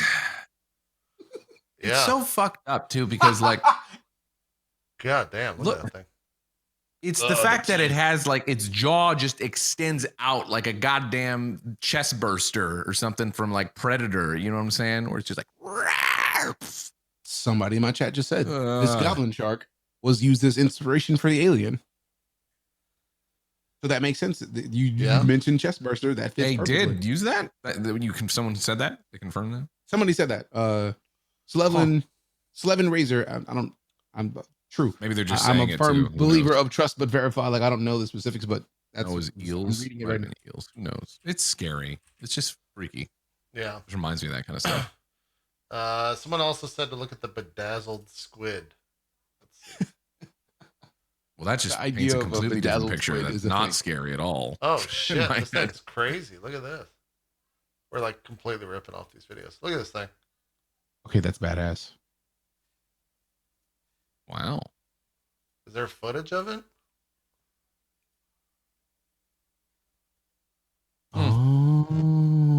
okay. Huh. That thing's crazy. Is it to trick like something else to make it look like it has a bunch of different eyes? Or maybe, yeah. I don't know. Oh. Yeah, I've seen the vampire octopus before. That was on the vampire octopus was in Planet Earth, I think. Mm-hmm. Yeah.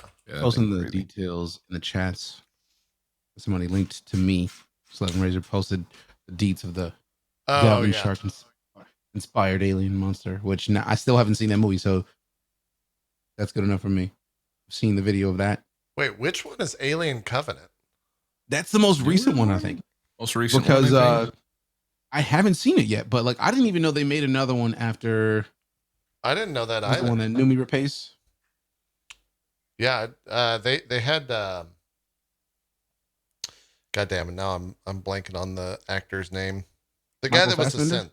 Who? What'd you say? Michael Fassbender. Yeah, the newest synth. Yes, right. Yeah.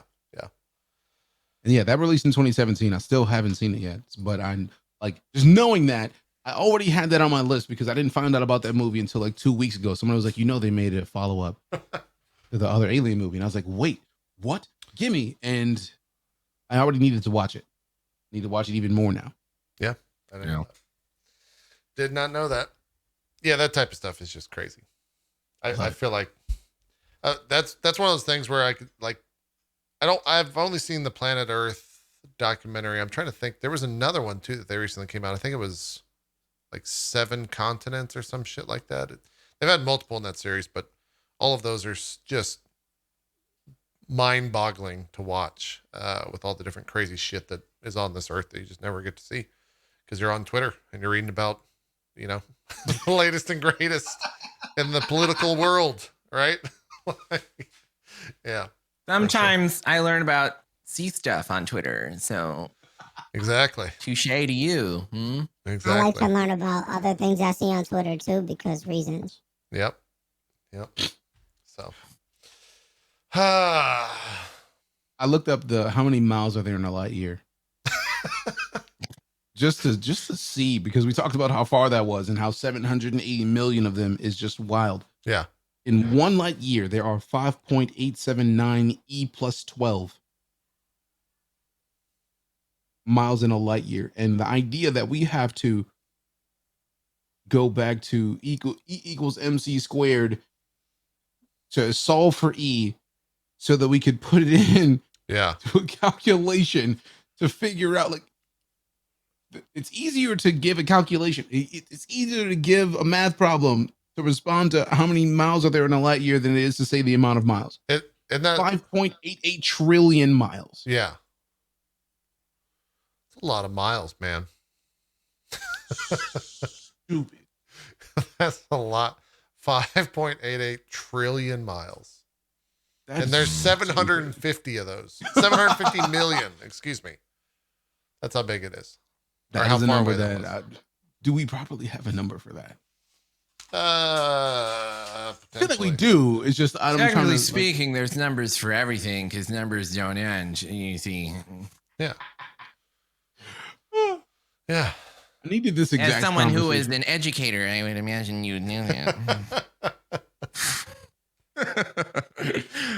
It's funny that I'm the one saying this. We can find out exactly the number. All you have to do is multiply the number of light years by the number of actual miles that you find in the speed of light, which is very easy if you actually can think about it. But you should know that because, you're an educator. You know better. You're stupid. I'm terrible with math. The fact that I cast any stones at anybody that's just a joke. Here's that's my cord I'm going to pull on, Max. What was your worst subject in school? Math, 100%. It was math, 100%. What about you? The thing was, it was also math. It was math. Okay. I was just gonna say, like for me, I mental math was always like my crutch. I knew how to figure out math, and I was a little slower, but I'm a very visual person. So if I have it like on a piece of paper and I can work it out, I can get there. I can get the answer. It might take me a little longer, than other people and stuff. But when people are just like, boom, throwing out the answers and stuff.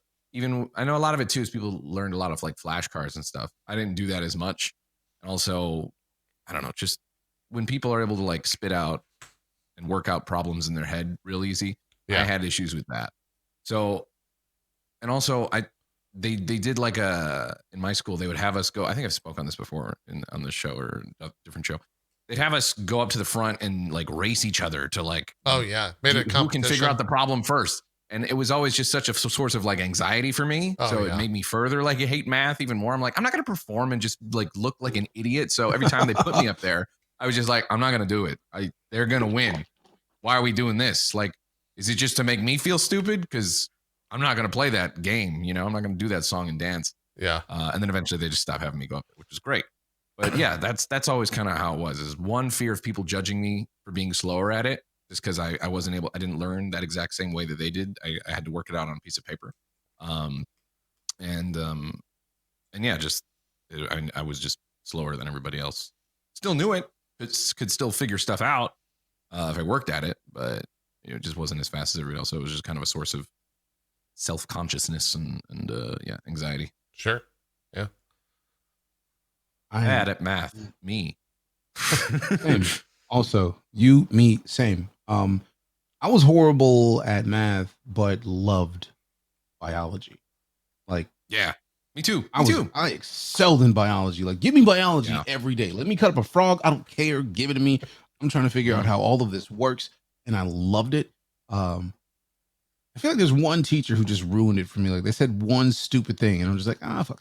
Like, I don't care about biology anymore, because if that's what your response is to me asking a question, I hate you.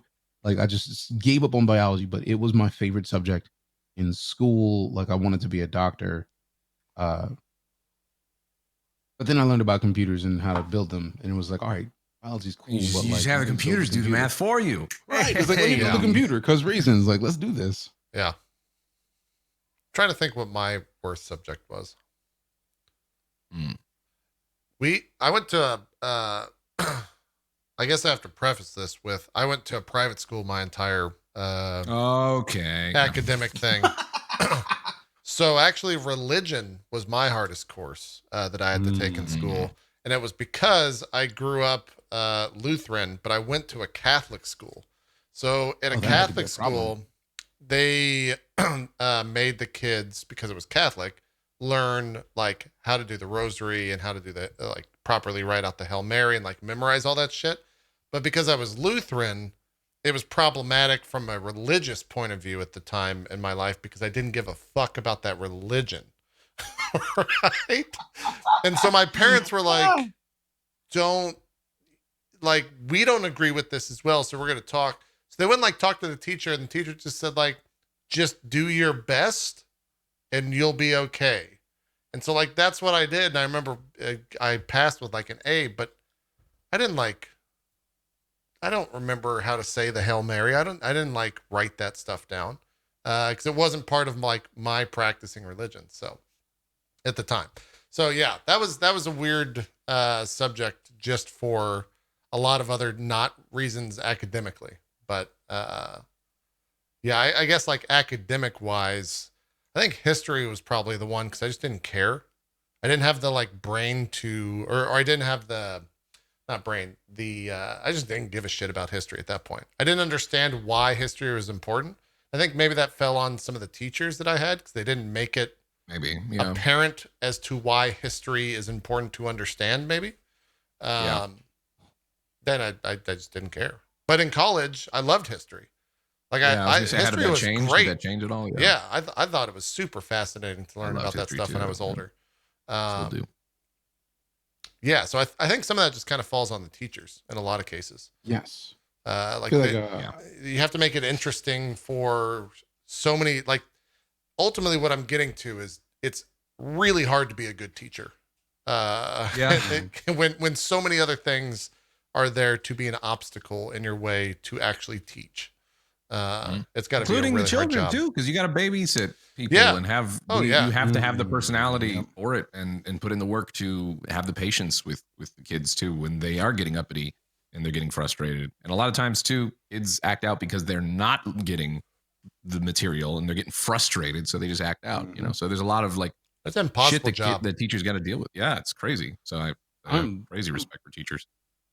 I'm learning that from just hearing the things that the girls go through going with their teachers. Like, I think there was one situation where like a teacher tried to teach slavery and did a horrible job of it, and people were joking about it. It was just like, if you have students in your class joking about a thing that happened in history that's kind of a big deal, you've taught it incorrectly, horribly.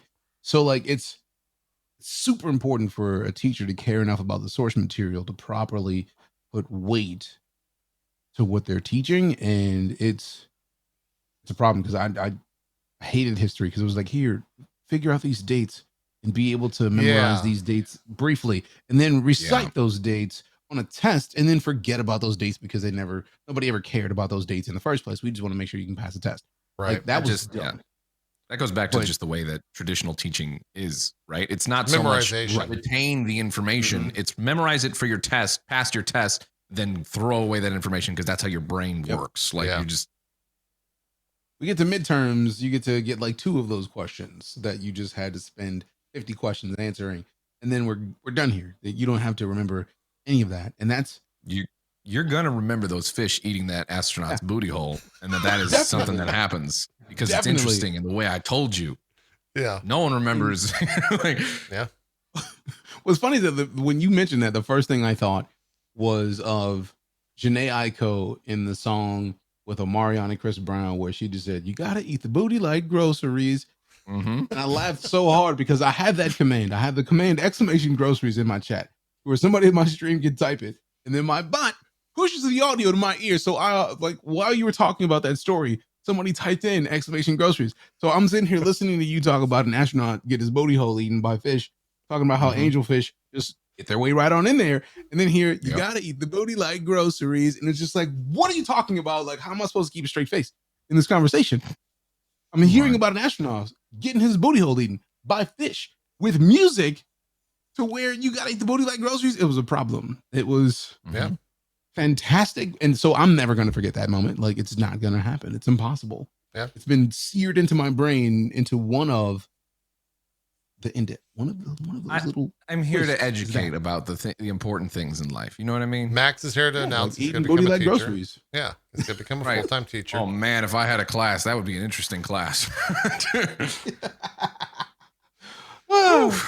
Yeah. And I feel like one of you is going to have that command because I see somebody asking. Max's chat. Can we get that command, bots, please? There you go. Yeah, Max, get it set up. People want to see it for the next stream. You're welcome. Yeah. We were talking about teaching just now in history. Did you guys watch Hamilton at all? Are you big Hamilton fanatics? Haven't yet. No, I want to. Have you guys seen it at all? DJ, I want to see it in person. Haven't seen it yet, but I know it's on Disney Plus, and I paid for a year in advance because I was like, $7. Give me a year of it right now. Just take this money. I've seen it twice in person. I saw it in London, which was a weird experience to begin with because if you've seen it, King George is in the movie, and he is represented as not necessarily. He's kind of represented in a shitty light, but it's also kind of like a comical relief character. So I didn't know how that was going to go over in London, and it was great. They actually thought it was quite hilarious. But anyways, personal stories aside, it is one of those things where when I was watching it on Disney Plus, even for the third, and we rewatched it last night. We watched it 48 hours after we watched it to begin with. I've never, in today's day and age, I feel like it is almost unheard of to have universal praise for a piece of media. And I've never heard someone say that Hamilton, I've heard people say they didn't like it, but they didn't say it was bad. They just said that they didn't like it because they don't like musicals. I feel like it's like the most beloved thing or the most I guess celebrated is the same word. Those are interchangeable. It's staggering. Yeah, respected. That's a good word for it. It's staggering how you can appreciate the quality of it. Yeah. It's actually insane to see. And maybe that's just like me being in an echo chamber of people that celebrate it, but you're also somebody who's just not of the theater normally, right? So it was more celebrated in the theater world than anything else. It wasn't like a shit ton of Tonys. I think it won 11 Tonys or something like that the year that it was in. Wow. So yeah, you should watch it. I'm gonna watch it. I'd love to see it in person someday, but that's not happening anytime soon. So, Yeah. With COVID though, it's neat though. That's cool that they have it on Disney Plus. I heard that was a thing, and I got really excited because I was like, ooh, I can finally actually maybe get these references in these songs that everybody sings at karaoke, and I have no idea what the fuck they're singing. Wait, they man, sing that makes Hamilton me happy at that I karaoke? haven't gone to karaoke to hear that because I would be very confused. Yeah, I didn't realize they were singing I've seen Hamilton at karaoke. Huh. It's kind of happened now, like as the show, as the play has gotten more popular. Like there are those signature songs that are in there, and it's kind of blended its way into karaoke. And every time somebody sings it, I'm just like, I'm sure this is great. But they're not doing the greatest job. Yeah. Who knows? I couldn't tell if they were doing a shitty job or if that's just how it goes. You know what I mean? Yeah. More than likely they were doing a shitty job because whatever, it's karaoke. You don't need to sing great, but yeah. No, now I'll be able to identify with it more. And I'm sure I'll enjoy when people get up there and sing stuff. In 3 years when we're allowed to go outside again.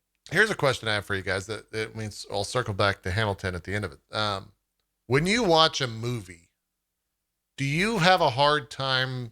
Like, I feel like it's very hard for me personally to discern good acting from average acting. Bad acting is pretty easy to see, right? Like you can see if it's bad acting pretty quickly.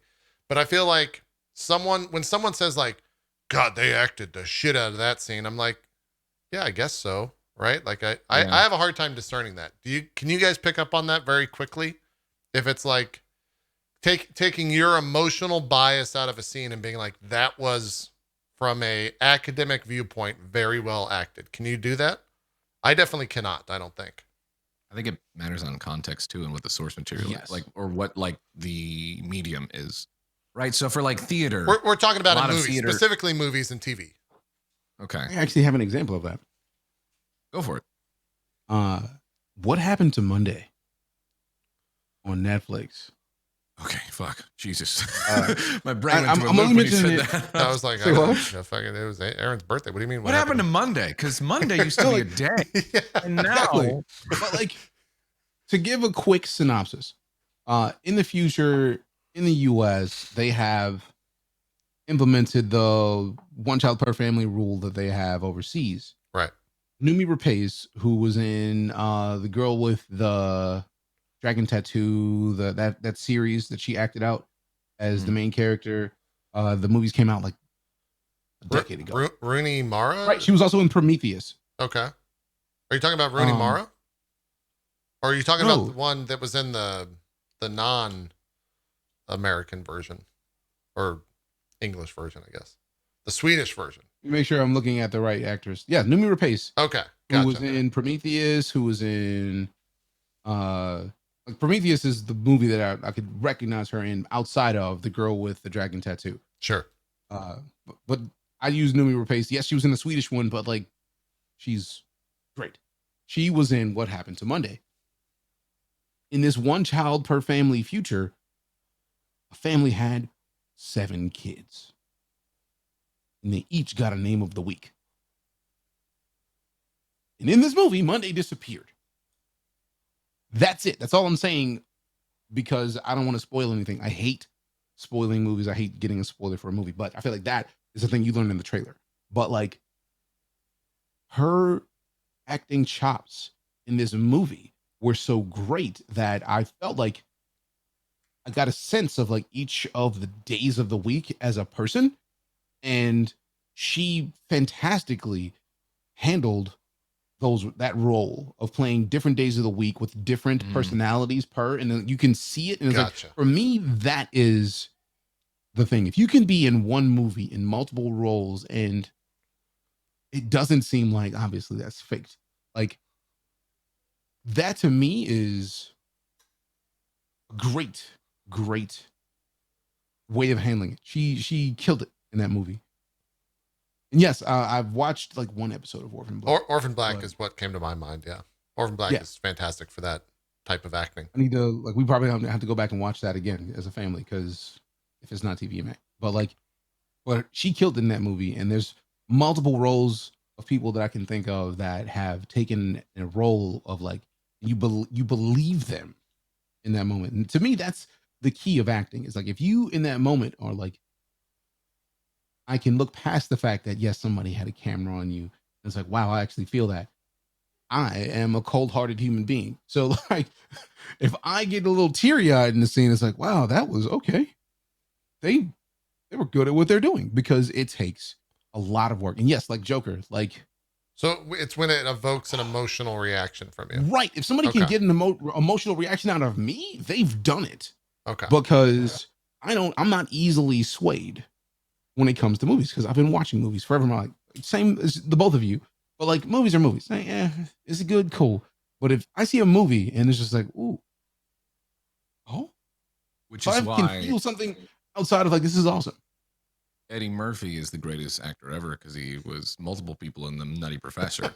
That doesn't count. That doesn't count. He's hilarious in The Nutty Professor, but that doesn't count. Like you don't get an emotional response from like spandex. Oh, spandex! Like that's not an emotional response situation. I mean, I got kind of emotional. He's right. He's so right. Spandex feels good. Yeah. I mean, it does feel good. To be fair, yeah, I can support that. So, Max, do you agree? I get what you're saying, though. You agree with the idea that a good acting is something that evokes an emotional response in one facet of it? Yeah, 100%. Like that, I'd say that's an accurate. Is it the only way to define good acting? No, there's a bunch of different. Yeah, right? But I'd say that's a pretty good gauge.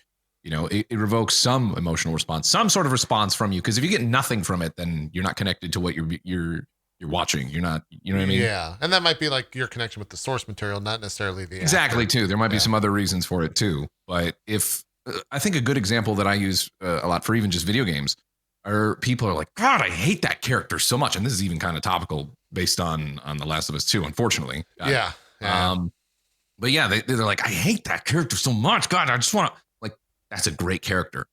That's a fantastic character. The fact that you care this much about what this character did to you in the game is that actor did a great job and it's probably fairly well written. Yeah. You know? Yep. Yeah. Not always the case. Sometimes you can hate a character because the character is terrible and the writing's terrible and the way that the actor did it was terrible. But usually that's a pretty good sign that that the character that you dislike has evoked that emotion from you. So yeah. The reason I brought that up is circling back to Hamilton. The people that perform within Hamilton in that first cast, I don't think I've seen a more like talented ensemble of. There are multiple. I can pinpoint multiple points during that watch where I was constantly saying like, oh man, this is like the best so-and-so person we've seen do this act or do this character. And then the next character would come up and be like, man, that was like the best version of that character we've heard. And then the next, I did it at least 6 times throughout watching the Disney run of Hamilton. So it's a crazy thing to watch for sure. And I would say watch it as fast as you can for sure. It's worth it. What's up, DJ? I'm sorry. I just got I was checking like Twitter because I saw like, retweets. And then Disney confirms that Tron 3 is officially in development. And I saw that. Since we're speaking about acting, like my soul just like grew 3 sizes just now because give to me. I need it. Oh, I love Tron so much. Jared Leto's supposed to be the lead role though. How do you feel about that? Which is weird. I don't know. I don't know. Is that what we're talking about? Yeah. Yes. Yeah. I don't know how to feel about it because I feel like his Joker. I don't want to talk about fit the comic role. That wasn't Jared Leto. That was Joaquin Phoenix. 2 different people. No, you're thinking about the. No, he's talking about Joker. the. I'm thinking about Suicide Squad that's Joker. Right. Jared Leto also played Joker. I know, you forgot about it. You bad. repressed that memory. Yeah, you ignored that. Brought back. Yeah, you ignored that. Yeah, I did. And then also he was in Blade Runner, which. Yeah, I thought he was fine in Blade Runner. That was great. I love that movie, and I thought it was great. Yeah. Same. So like, his Joker fit that comic variant of Joker. And Tron Legacy is what you're looking for, G Husky. Somebody asked if there was a Tron 2. Tron Legacy, you're looking for. Tron Legacy was good. I'm a fan. Yeah. So there's more Tron on the way, and I'm excited about that because it was great. but also I'm torn in multiple ways because he's a great actor. But like now I'm just curious to see what happens. And that's one of my favorite things is trying to ignore my expectations and my bias when it comes to a movie or a video game and just like ignore all of that and then go in with clear eyes of just like show me what like I go in very much in a giant head from Rick and Morty situation, like show me what you got. Yeah. I try to do that with any movie or game I play or see because the bias inside of me can easily be like, oh, this person sucks. I'm out of here with that. Yeah.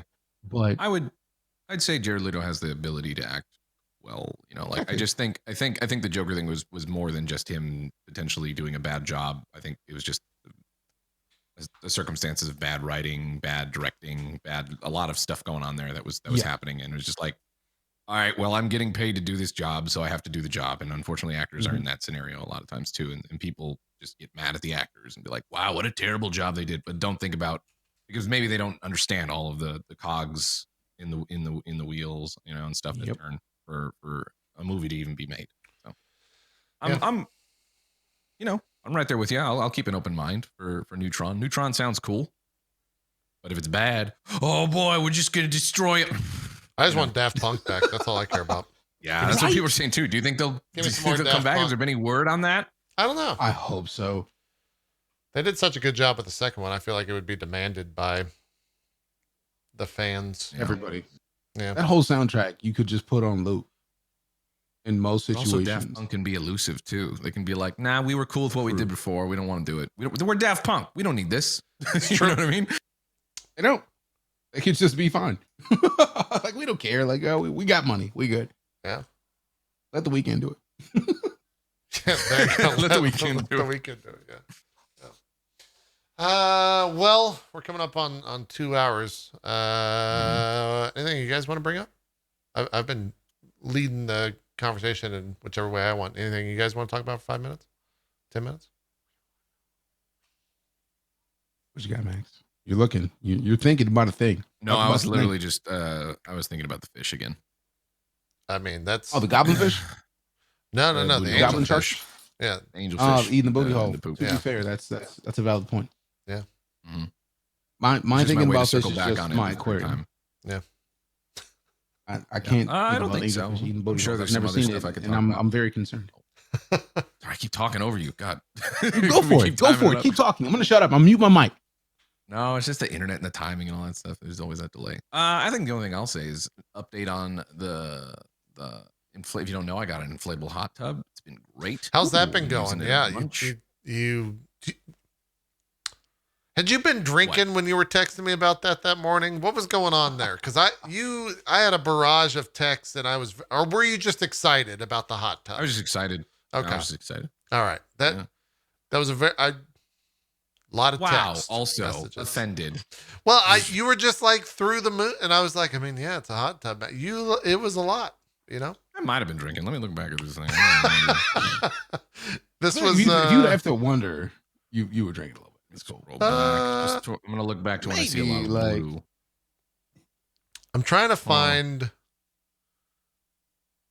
Oh yeah, this was last Saturday morning. I remember that. Oh yeah, no, I might have been drinking at that point. If it was later on in the evening.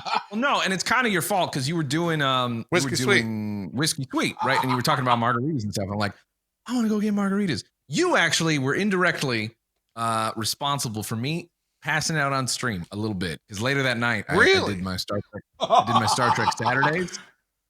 This is interesting. Yeah. So I did my Star Trek Saturdays where I'm watching Star Trek Next Generation, one of my favorite shows throughout, the whole season. So 1, 2, we're in season 2. I did that later, but earlier in the day, I was pre-gaming with some margaritas just because I was chilling watching your stream.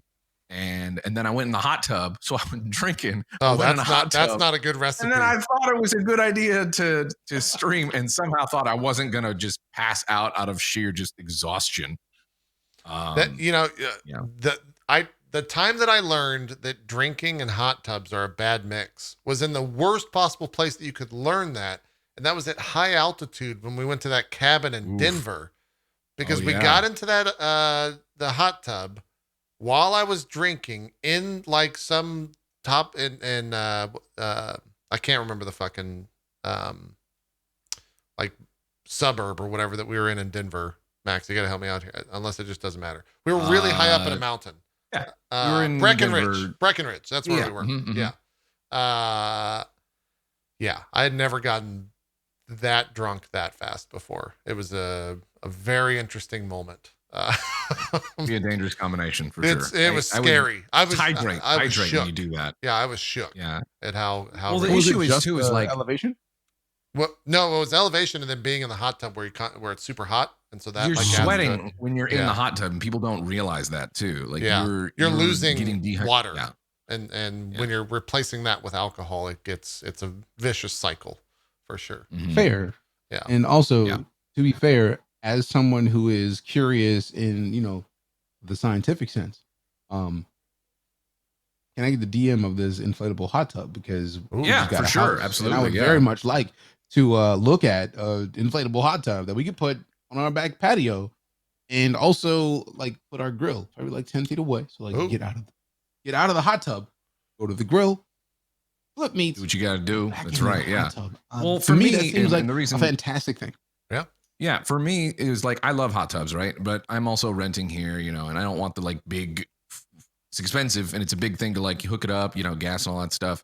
But this is like takes 5-10 minutes to inflate. It inflates itself, has its own like pump and heater. That's all electric, and it's pretty solid for what it is. And if you need to drain it and deflate it, you can. If you're going somewhere, say for some reason you're going to take a long trip, you could take that with you. I could see it being worth it for like a week plus trip because you fill it up right when you get there with like a hose, and then it takes like a day-ish to get to where you want temperature-wise. It's cool. It's really cool. It's worth it if you like hot tubs and you don't want to have the huge commitment and price tag of, I feel like a built-in hot tub. Yeah. I'm gonna need that. I've been enjoying it because we were talking about like since Epic and I bought the house that we were moving into now. Right. We're talking about like. Maybe we should install a hot tub. So like if we get an inflatable hot tub, so we don't have to invest the amount of money that it takes to build an actual hot tub. If you're just looking for something, like you can get 4 people in it, like it might be a little snug, but especially if it's just 2 of you guys most of the time going in there, it'd be perfect. Yeah. Well, and the bottom of it is padded too. So you can just sit in there and then you rest your head on the back inflatable edge and it's good. Yeah, we're going to need some details. I'm going to need a DM. Talk to you more about it. Yeah. Yes, please and thank you. Absolutely. Appreciate you. Max, do you get a cut? They really should just start sponsoring me at this point. Do you get a cut of these hot tubs sold? Is that are you in the hot tub racket? Is that what's going on? Really like hot tubs and relaxing. You don't keep it in your garage, right? No, okay. It's on my, I have like a perfect spot so I have in my backyard. It's not a big backyard, but there's like a covered portion of the patio that's like cement, and then there's like a little offshoot part of it to the left side of the house. And that's where I have it. It's like a perfect space for it. Sure. Okay. Because here in St. Louis, it's considered Hoosier to put a hot tub in your garage, and our neighbors, multiple ones on our cul-de-sac, have hot tubs in the garages. It's a little weird. Nah. It's a little weird. Cars are for the garage and like tools. No, they keep their hot tubs. Is there is there at least a TV in the garage with a hot tub? Like you got to put the TV like mounted on the wall or something. There's they have like a bonfire set up that they put in their driveway, and so they have like bonfire with neighbors over there. Then they have the hot tub in the garage. It's weird. How long of a driveway are we talking? Are we talking about like a 20-foot driveway or like a long, like super long driveway? Like 20 foot, like standard driveway. Huh? Yeah. I would have never thought. That's so weird. It's like, weird. I feel like Hoosier. That's an Indiana Especially, like that's. Hoosier is like, it's like slang for, it's like Midwest redneck is essentially what that. I thought that was only in Indiana because we just moved from Indiana before we moved to Texas. It's kind of like Midwest generalized. Not interesting. I think Indiana has a sports team, or rather had a movie right after Hoosiers. Yeah, the Hoosiers. Yeah. Okay. Yeah. Right. I think that's where just outside Chicago. So like for me, like I never heard about Hoosier until like I started dealing with people from Indiana. So like that's interesting. I love how words gather different meanings over time. Yeah. Lovely. That's weird. I would never put a hot tub in a garage. I was just making sure you didn't. To be outside.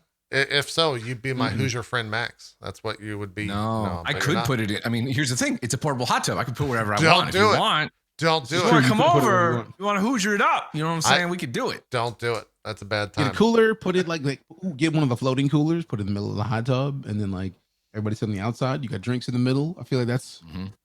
Ooh, a proper I way already to do got things. the whole. There's like little attachments that go around the inflatable edges of it to put like your drinks on there, and you can move them easily. It's great. So what you're saying is like you're just gonna slide me all this information. 'Cause Yeah, He's all going to that send you his information Amazon is affiliate just link, and he'll get a kickback. I'm okay with that. Okay, I'm okay with that. there you go. I'm cool with They supporting. may the have homies, gone up in especially price with, from like, when I bought them, but if you look around, I It's got cool. mine on Amazon earlier. I think they've gone up a little bit more, but again, you can shop around on the. We'll talk. I'll just give you the name of it and link you what I got, and you can do some research on it. But they're cool. Appreciate you. Oh boy. That's COVID, what I, I feel got. like Hot has raised the tubs. price of everything. Yeah. Everything costs like 50% more because like somebody's like, oh wait, I can get this and then buy it and then sell Sell it for ridiculously more money. Of course. It's a problem. It hurts. True. It's the My soul. old pandemic. Yo. How it goes. Yeah. I feel like anything that's been, like, oh, we're going to be at home. Let's make being at home more interesting goes up in price. So it makes sense if people are like, oh, we want a hot tub, but oh, there's this thing that we can get. So we'll just get that, Yeah. And then me talking about it doesn't help. So Not at all. But it does help us get an inflatable hot tub that we can put in the backyard. Appreciate it. Yeah. There you go. Because people like somebody in the chat was like, but what about why would you get an inflatable hot tub in Texas? It's hot in Texas. And it's like, but what about December? Like, what if I feel like wanting to go outside? It cools On a nice off in day in Texas December. and like I've been using October. it in 90 degree. I've been using it in 90 degree weather. You're 'cause I'm- crazy. That's Well, bold. here's the thing. You get in the That's hot bold. tub, the rest of the air flowing around then feels cool. That's how that works. A lot of times, if you want to cool down, you take a hot shower and you step out, then everything feels colder. I just call that putting the AC at like 72 degrees and then just like letting it be really cold in the house. And if I really like, it's too cold in here. Let me step outside for a minute. Oh, wow. This is a problem. Yup. Let me go back in the house. This is great. Yeah. Stepping also out in the has middle of bubbles, the. Ooh, bubbles are fancy. Touche. And Yeah, it me actually too. works pretty well. It does like it uses the same system of. I could talk about this for a while. And this is maybe Apparently, boring for yeah. people. Whatever. It's a good little hot tub. Who cares? I'm not sponsored by it. JP, do what you No. want. You got me No, beat man, with the we're bubbles. The bubbles are a great call. Bubbles are a good call. I was just surprised how well they actually work. It's literally just a system that shoots compressed air through like an airbag with holes in the bottom part of the lining, and it just goes. It feels like you're in a proper jacuzzi with Is it compressed very well. air or is it just like air? Air being shot out of a pump. Okay. All right. Gotcha. Because compressed air, you'd have to buy that. Be like No, yeah. I meant just pressurized air out of a pump. okay. I gotcha. I was just making sure. I mean, because if you have to add some like air tanks onto that, it gets pricey quick. Those are Yeah, some there's also an expensive add-on, too. bubbles. There's an angelfish add-on too, so you don't have to get out of the tub. I gotcha. That's why you're super hyped that costs about some it. extra money. You're waiting You on gotta that to maintain show the up. fish. It's the whole thing. Full circle. Full circle. I'm done. Talk about what you guys want. No, we're good. Let's That's end it. That's the show. That's how we're gonna end the show. Like, angelfish solves it. Like, Yeah. it's your booty ate while you're in the hot tub. Problem solved. Yeah. That's Booty like groceries. Right. Jesus Christ. Max, That let's is end the great. show. Let's do some shout outs. Mhm. We'll call it a pre-show. You want to start us off, Max? Sure. Go ahead. How's it going, everybody? I'm GassyMexican or Max. I'm always on time, as the thing says. No technical issues, and my streaming schedule is one of the most consistent, reliable things on Twitch. I'm a variety caster that plays all sorts of stuff. If you guys want to check out my stuff, go for it. I'm GassyMexican on pretty much everything. Later tonight, I'm actually going to be doing a little karaoke stream with my parents since they are in town, and my mom is a karaoke fiend that got me into singing and all that stuff. You guys want to check that out? It's probably going to be around like 7 p.m. Central. See you guys then if you come by. If not, thanks for watching. Hope you guys enjoyed the show. You're gonna sing some Hamilton? Yeah, I'll watch Hamilton real quick before No, we just do sing. that. Don't watch it. Just sing. You're right. Hamilton. Just do my interpretation of it. Right. Yeah, Uh-huh. sing. Sing "Burn." I want you to karaoke the song "Burn" from Hamilton, God. Max. All right, All right. We'll see. sing I'm pretty "Burn." sure they have it. I'm sure they do. Yeah, sing me the clips of that. Mr. Knight, you want to do some shout outs for us? Sounds good. Hi, I'm DJ Knight. I'm a full-time space, sci-fi, and variety broadcaster here on Twitch. I like to play a lot of space-based video games, even though it says that I like to stay grounded. Nah, man, let me get off into the world. And I do not abhor streamers who use voice modulators. I actually respect you to the core of your being, because I feel like that's you being you. That's you living your best life. And who doesn't like somebody that lives their best life? we could do this all day, but still, either way, thank you, JP, for having me on the show. It's a pleasure. I'm a big fan of being weird and talking.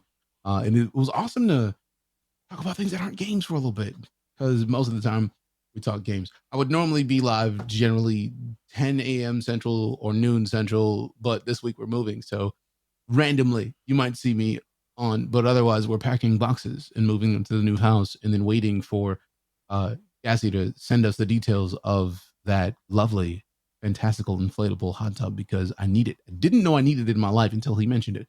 Thank you for your time. Love your faces. That's pretty much it.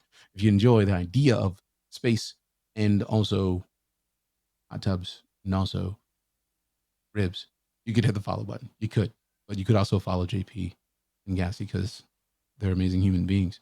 And I'm happy to be here. And also, I've never been to space camp. Never been. Got you. Never. Got you on I'm the jealous. hot tub. Hell yeah. Hell yeah. Now, it's been awesome having you on the show too, DJ. It's nice to chat with you. Yeah, I'm glad we could get this together. Thanks for inviting me, because it's been absolutely awesome. Of course, we'll have you back. Max is. We don't number these episodes. I don't know how long we've been doing this. It feels like this is episode 742. But we don't call it that. This is the episode for July 7th, 2020. I don't know how many that we've done. So, yeah. That's that. I'll let you guys know we're doing another pre-show. Max, please karaoke burn tonight for me and send me some clips. I would love that. It would be... If it's on there, we'll see. Maybe we'll get 10 seconds or so for you before I'm like, all right, I'm done. I don't... Okay. All right. We'll see. We'll see how it goes. That's that. Thanks everyone for watching. We'll see you next time. We're out of here. Have a good one. Bye-bye.